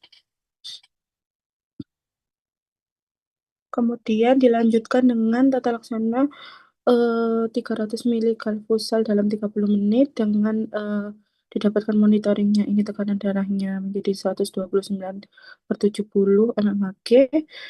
Nadinya 182 kali per menit, saturasi oksigennya 100% dengan nasal kanul 5 liter per menit. Kemudian platelet di bawah normal dan hemoglobinnya tetap di 12,8. Dilanjut lagi dengan resusitasi cairan lanjutan dengan linggir laktat 300 ml 2 jalur selesai dalam 1 jam dan lanjut lagi dengan ringgir laktat 125 ml 2 jalur. Didapatkan hasil monitoringnya plateletnya di bawah normal 10,99 kali 103 dan hemoglobinnya ini naik menjadi 14,3. Kemudian dilanjut dengan RL lagi 75 ml per jam 2 jalur. Kemudian di monitoringnya saat pasiennya akan dirujuk, pasien mengalami kejang. Next. Kemudian diberi penata laksanaannya penorbarbital 20 mg per kg GBB dianjurkan dengan 30 ml 0,9% NaCl drip selama 30 menit. Dan hasil monitoringnya tekanan darahnya tidak terabah, nadinya tidak terabah, kemudian terjadi respiratory arrest dan cardiac arrest. Kemudian dilakukan cardiopulmonary resuscitation, tetapi pasiennya tidak selamat. Bisa di next. Nah, untuk yang tadi itu tata laksana pada kasusnya. Nah, ini untuk plan sesuai tata laksana infeksi dengue dan anak. Jadi, waktu pasien masuk rumah sakit, kita lakukan penilaian ABC dan oksigenasi. Kita lihat ditentukan dasar hematokrit dan tes fungsi organ-organ. Kemudian kita pantau ketat balance cairan masuk dan keluar dan periksa status hemodinamik dan kita pantau tanda vitalnya setiap 15 menit.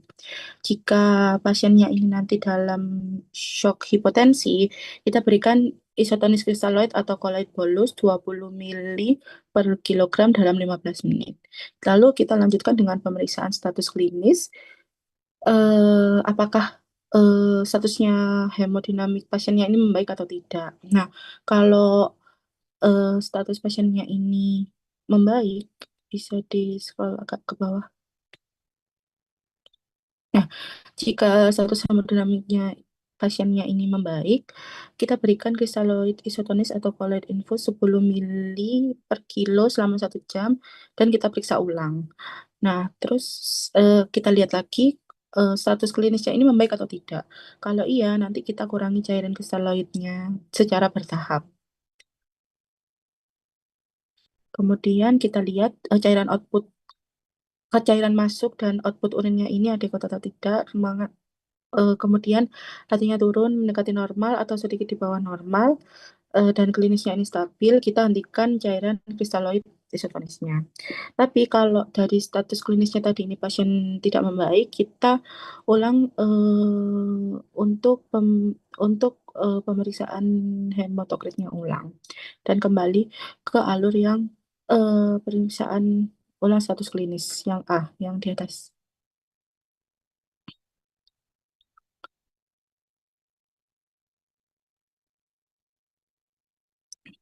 Nah, itu tadi kalau status hemodinamik pasiennya ini membaik. Nah, tapi kalau status hemodinamik pasiennya ini tidak membaik, kita periksa ulang HT, terus kita lihat apakah HT-nya ini meningkat atau menurun. Kalau meningkat, kita berikan koloid 10 sampai 20 ml per kilo bolus selama setengah jam sampai 1 jam. Kita periksa ulang. Kalau membaik, kalau klinisnya membaik, kita kurangi koloid menjadi 7 sampai 10 ml per kilogram selama 1 sampai 2 jam. Kalau tidak membaik, kita periksa ulang HT dan status klinisnya. Kemudian kalau dari HT-nya ini adanya penurunan, ini kita transfusi 5 sampai 10 ml per kg PRC atau 10 sampai 20 ml kilo whole blood segera. Dan kembali lagi siklusnya ulang dari pemeriksaan status klinis awal. Bisa di next. Kemudian untuk yang plan yang ini itu sebenarnya hampir sama. Cuman perbedaan di shocknya ini terkompensasi dan shock hipotensi. Nah, sebenarnya sama yang awal yang kita lakukan ini, nanti penentuan dasar HT, kemudian tes fungsi organ, dan melakukan penilaian ABC. Nah, nanti kalau untuk shock terkompensasi atau tekanan sistoliknya tetap tapi perfusinya menurun, ini kita mulai terapi cairan isotonik kristaloid itu 5 sampai 10 ml per kilogram untuk orang dewasa selama 1 jam, untuk anak-anak itu 10 ml per kilogram dalam 1 jam. Nah, untuk yang shock hipotensi itu nanti kita beri cairan isotonik kristaloid 10 sampai 20 ml per kilogram untuk dewasa dalam 15 menit atau 20 ml per kilogram untuk anak dalam 15 menit. Kemudian kita nilai ulang status klinisnya. Jika membaik, kita turunkan terapi kristaloidnya ini tadi secara perlahan, dan kita lakukan perbaikan klinis atau perbaikan asupan anak, dan kembali kita turunkan cairan secara perlahan. Tetapi kalau sama seperti yang shock hipotensi, kita lakukan penurunan pada cairannya secara perlahan. Kemudian kalau waktu kita nilai ulang status klinisnya itu belum membaik, kita cek hematokritnya ini ada peningkatan atau tidak. Kalau ada peningkatan itu nanti kita beri kristaloid bolus kedua, atau nanti diberi koloid 10-20 mili per kilogram selama 1 jam. Kita evaluasi ulang. Kemudian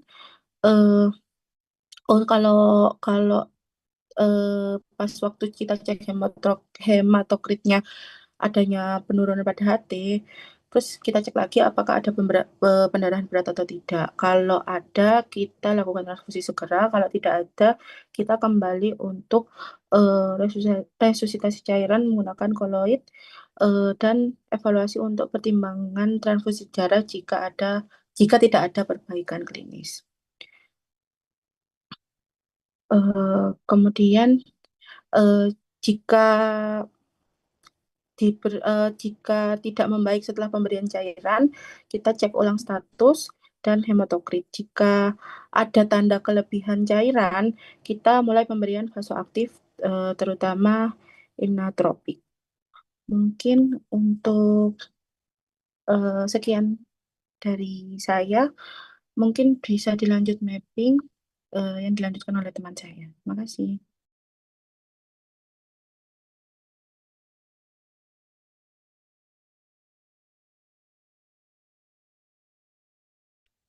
Baik, terima kasih. Izin untuk menjelaskan mapping kasus dari kelompok 9.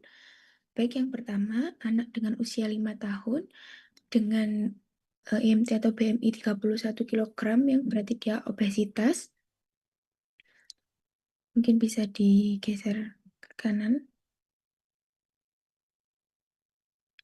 Karena dia obesitas, itu dapat meningkatkan produksi interleukin dan faktor nekrosis tumor atau TNF, sehingga kadar TNF-nya itu menjadi banyak yang dapat menyebabkan kebocoran plasma.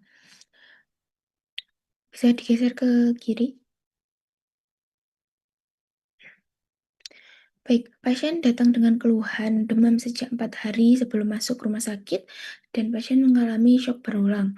Kemudian saat pasien mengalami shock berulang, pasien diberikan oksigenasi dengan nasal kanul 2 LPM, kemudian diberikan cairan linggar laktat 10 cc per kg/BB, kemudian diberikan suntikan ranitidin 25 mg dan ondansetron 4 mg.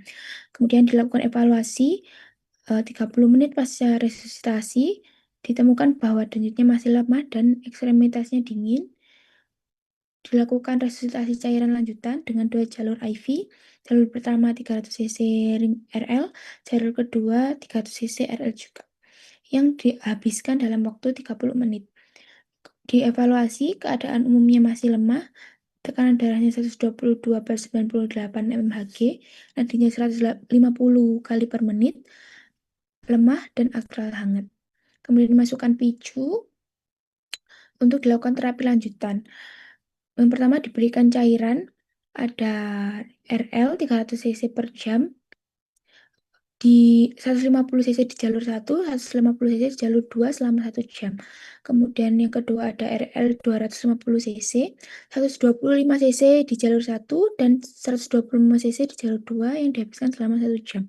Kemudian yang ketiga ada RL 150 cc, 75 cc di jalur 1 dan 75 cc di jalur 2. Kemudian diberikan obat yaitu ondansetron 3x3 mg IV, ranitidin 2x30 mg IV dan paracetamol 4x300 mg IV.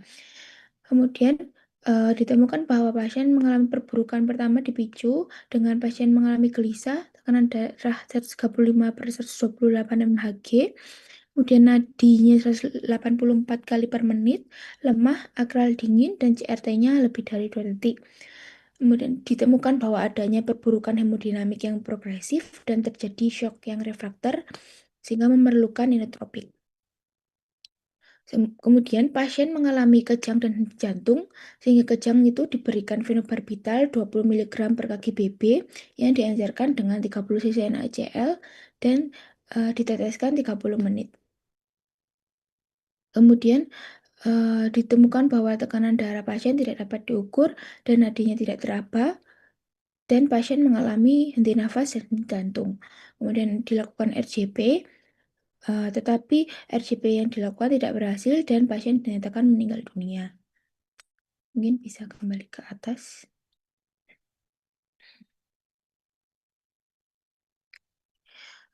Dari pemeriksaan awal, dari pemeriksaan TTV-nya, denutnya nadinya 99 kali, suhu 36 derajat, akral teraba dingin, CRT lebih dari 2 detik. Kemudian dari pemeriksaan penunjang, ada peningkatan hematokrit 51%, kadar hemoglobin 17 gram per dl, trombositnya 60.000 UL. Kemudian dari keluhan utama dan penunjang ditemukan bahwa pasien suspek denggi, bisa ke bawah, yang mengakibatkan adanya antibody dependent enhancement sehingga membuat antibodi lama atau IgG itu tidak netral dan hanya mengikat virus. Kemudian virus AB kompleks terbentuk dan mempermudah internalisasi. Kemudian antibodi itu bisa masuk ke makrofag melalui FCYR sehingga meningkatkan replikasi. Kemudian karena adanya aktivasi hal tersebut membuat viremia yang sangat tinggi dan meningkatkan resiko dari DHF dan DSS. Kemudian juga akan mensupresi innate immunity yang nantinya akan mengaktifasi sistem imun dan mediator inflamasi dan juga sistem komplement itu akan teraktivasi. Kemudian nanti akan ini aktivasi sistem imun, yaitu ada sitokin-sitokinnya, TNF alpha, interleukin 2, interferon gamma yang mengakibatkan vasodilatasi dan permeabilitas yang meningkat, yang sehingga sitokin storm akan mengakibatkan plasma leakage yang masif dan mengakibatkan shock. Kemudian untuk sistem komplementnya akan mengakibatkan kebocoran kapiler dan meningkatkan permeabilitas endotel. Untuk NO1 protein itu mengakibatkan toksin vaskularnya yang akan merusak glycocalyx endotel, kemudian akan mengakibatkan tight junction-nya rusak dan meningkatkan plasma leakage. Jadi karena ada beberapa hal mengenai sistem imun tadi, terjadi plasma leakage dan meningkatkan hemokonsentrasi dan meningkatkan hipovolemi, sehingga karena hipovolemianya tinggi, menurunkan preload dan menurunkan cardiac output. Kemudian karena itu terjadi hipoperfusi jaringan dan mengakibatkan asidosis metabolik sehingga bisa shock. Karena adanya hipoperfusi jaringan mengakibatkan organ damage. Yang pertama itu ada hati, jantung, paru, kemudian ada otak dan GI tract. Untuk hati itu bisa steatosis dan nekrosis vokal sehingga menurunkan faktor koagulasi dan akan memperberat pendarahan. Jantung bisa peteki dan diinfusi jaringan, untuk paru bisa edema. Dan perdarahan ringan di GI tract juga bisa terjadi pendarahan mukosa. Baik, mungkin itu saja dari mapping kasus kelompok 9. Saya kembalikan ke moderator. Baik, terima kasih kepada kelompok 9 yang telah mempresentasikan. Saya lanjutkan untuk membuka sesi tanya jawab. Bagi teman-teman yang ingin bertanya kepada kelompok 9, dipersilakan.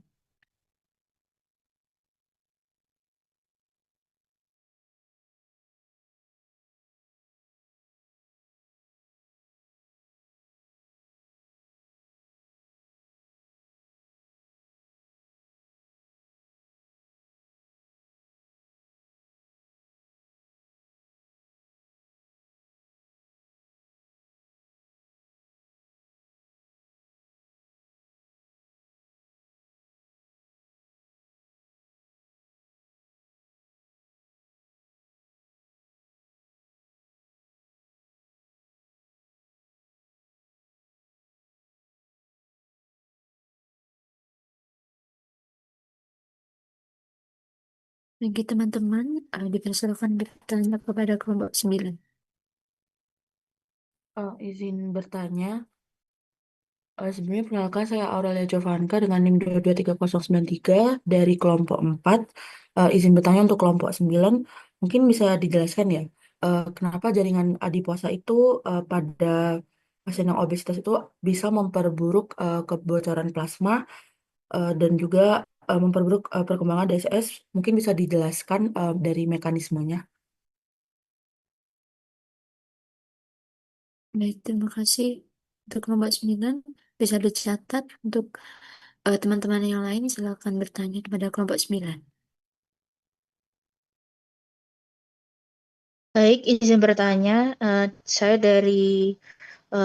Nisrina Damai dengan NIM 230110138 dari kelompok 8, di mana di sini saya bertanya mengenai jelaskan hubungan patofisiologis antara shock atau DSS yang parah, obesitas, dan komplikasi neurologis fatal seperti ensefalopati dengue. Terima kasih. Baik, terima kasih. Mungkin dari teman-teman ada yang ingin ditanyakan lagi kepada kelompok 9. Mungkin saya izin bertanya kepada kelompok 9, bagaimanakah status obesitas dapat digunakan sebagai alat deteksi dini untuk memandu protokol pemantauan yang lebih ketat pada anak dengan demam Dengue yang non-shock? Mungkin itu aja untuk pertanyaan dari kelompok 9. Baik, terima kasih kepada teman-teman yang telah bertanya. Selanjutnya untuk kelompok 9 bisa langsung dijawab pertanyaan dari teman-teman. Baik, saya Ahmad Zidni dari kelompok 9, izin menjawab dari beberapa pertanyaan dari teman-teman. Yang pertama, mengenai mekanisme patofisiologi obesitas dalam memperburuk DSS ya. Jadi, obesitas ini ditandai dengan peningkatan jaringan lemak putih ya, white adipose tissue yang berfungsi sebagai sumber aktif untuk produksi dan pelepasan sitokin proinflamasi kayak adipokin, terus termasuk ada interleukin 6, interleukin 8, dan tumor nekrosis faktor alfa. Sitokin-sitokin ini adalah mediator penting dari jalur inflamasi yang menyebabkan peningkatan permeabilitas kapiler. Peningkatan permeabilitas vaskuler yang sudah parah akibat infeksi dengue kini diperburuk oleh pelepasan sitokin berlebih dari obesitas yang secara progresif mendasari proses kebocoran plasma yang lebih parah dan lebih cepat. Untuk dari saudari Aurel Japanka, apakah sudah terjawab untuk mekanisme patofisio obesitas memperburuk DSS? Iya, sudah terjawab. Terima kasih. Baik, saya izin melanjutkan ke pertanyaan selanjutnya, yaitu hubungan patofis antara shock DSS yang parah, obesitas, dan komplikasi ya, yang neurologis fatal seperti encephalopati tinggi.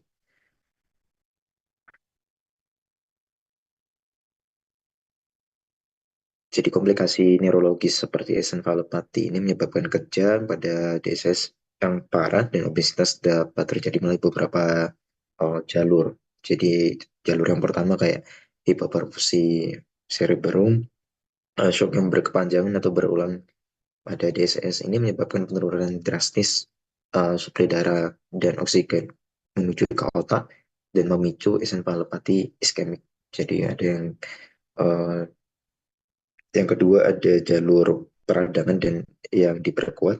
Jadi kayak respon inflamasi sistemik yang parah diperkuat oleh sitokin proinflamasi dari jaringan lemak obesitas dapat mengganggu saluran darah otak atau PPP dan menyebabkan edem cerebral.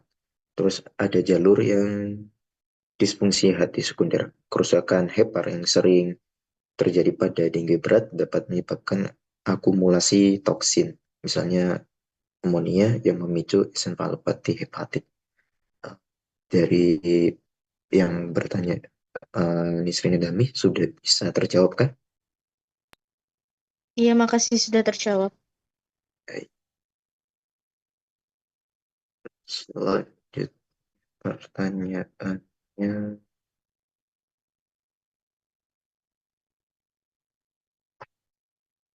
Untuk pertanyaan selanjutnya pemantauan untuk deteksi dini ya. Jadi untuk temuan klinis obesitas itu harus diakui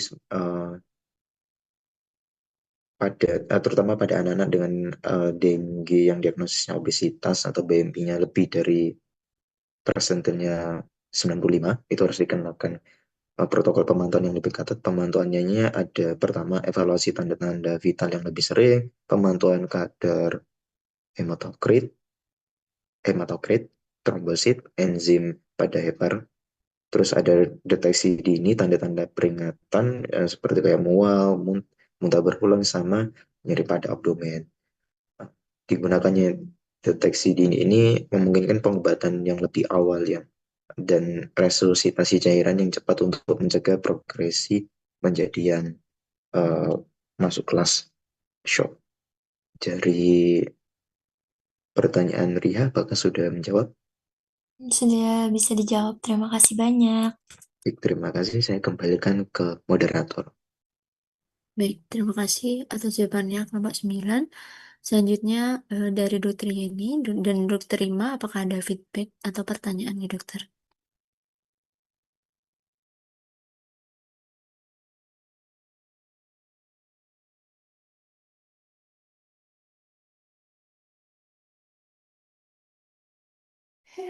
Ada masukan atau pertanyaan dari adik-adik? Atau dari Dokter Angga, Dokter Rima?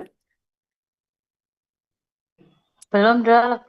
Ya, aku nanya ini ya. Kenapa sih anak obes itu sering jelek kalau denggi?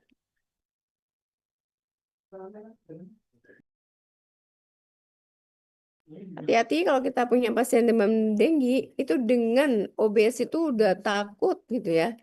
Waduh, ini apa yang menyebabkan anak-anak obes ini memiliki Jusupit fall kalau sakit itu ada di mana kira-kira?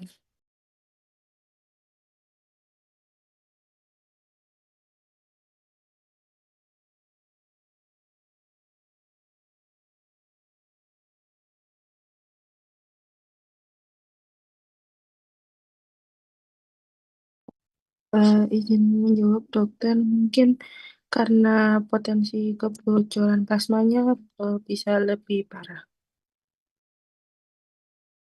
Kenapa? Kok lebih parah bocornya?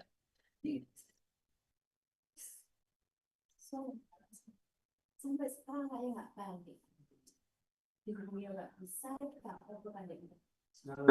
Mungkin karena produksi interleukin dan teman nekrosis faktornya ini pada anak obesitas ini meningkat dokter. Kenapa deh? Apanya pada obesitas yang meningkat? TNF-nya dokter. TNF itu apa? Interleukin dan tumor necrosis factor. Dia penanda apa?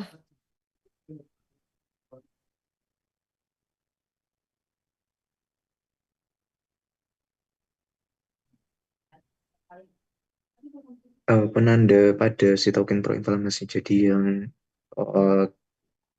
sitokin yang dalam proses inflamasinya gitu, dokter. Ya, jadi bentar ya.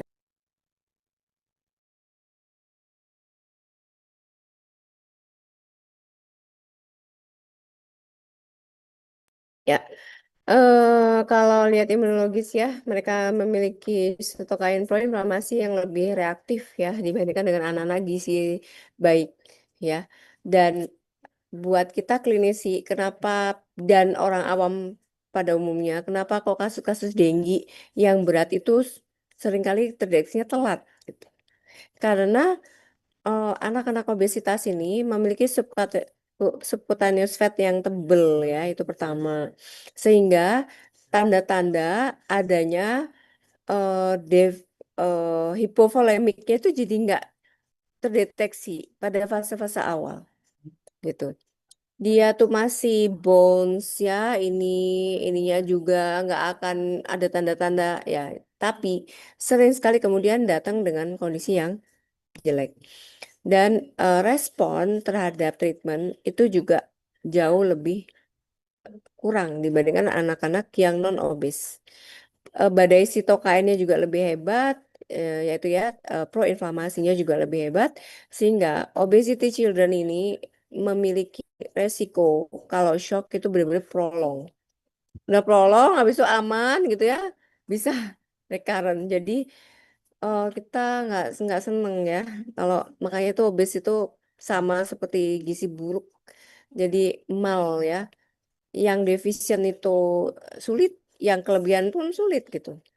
Jadi itulah yang kalau nemu Pak paradigmanya, kalau dulu anak gendut itu kan gemes ya. Itu, ih lucu ya, sekarang enggak.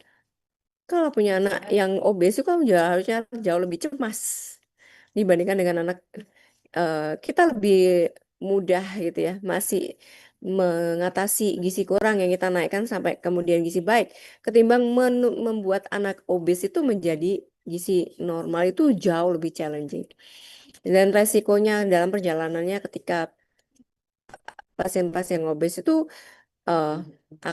sindrom metabolik lain-lain tuh dia tuh kayak berjalan gitu ya, silent. Kan nggak apa-apa kan ini kan itu, tapi ternyata jatuh ke kondisi yang ya seringkali reversible dan lain-lain ya, sudah ada diabetes type 1 yang early.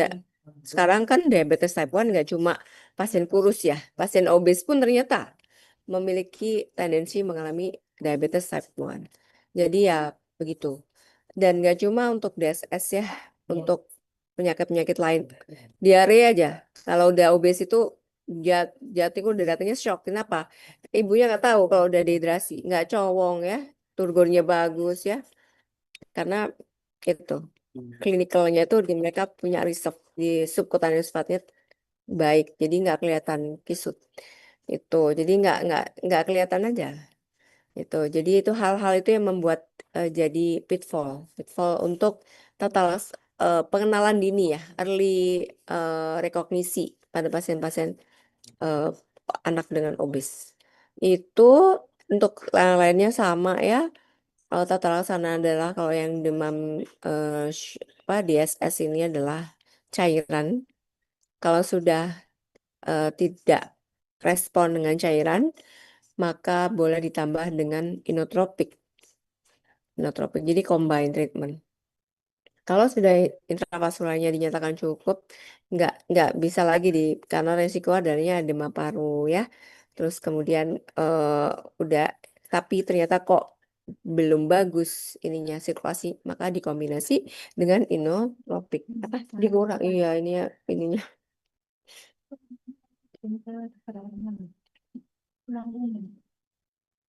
Iya. Salah deh. Salah. Ya, itu ya. Ada yang mau nanya dulu terkait dengan DSS? Kemarin udah banyak ya, kita bahas juga ya di kasus apa itu yang kemarin. DSS, dokter Jia kuliah juga sudah, kuliah kegawatan juga sudah ya. Jadi insya Allah semoga tanda-tanda bedanya demam tinggi sama DSS sudah tahu semua ya. Adanya plasma leakage dari klinis, adanya ekstravasasi cairan di rongga-rongga longga tubuh, bisa di pleura atau di peritoneum.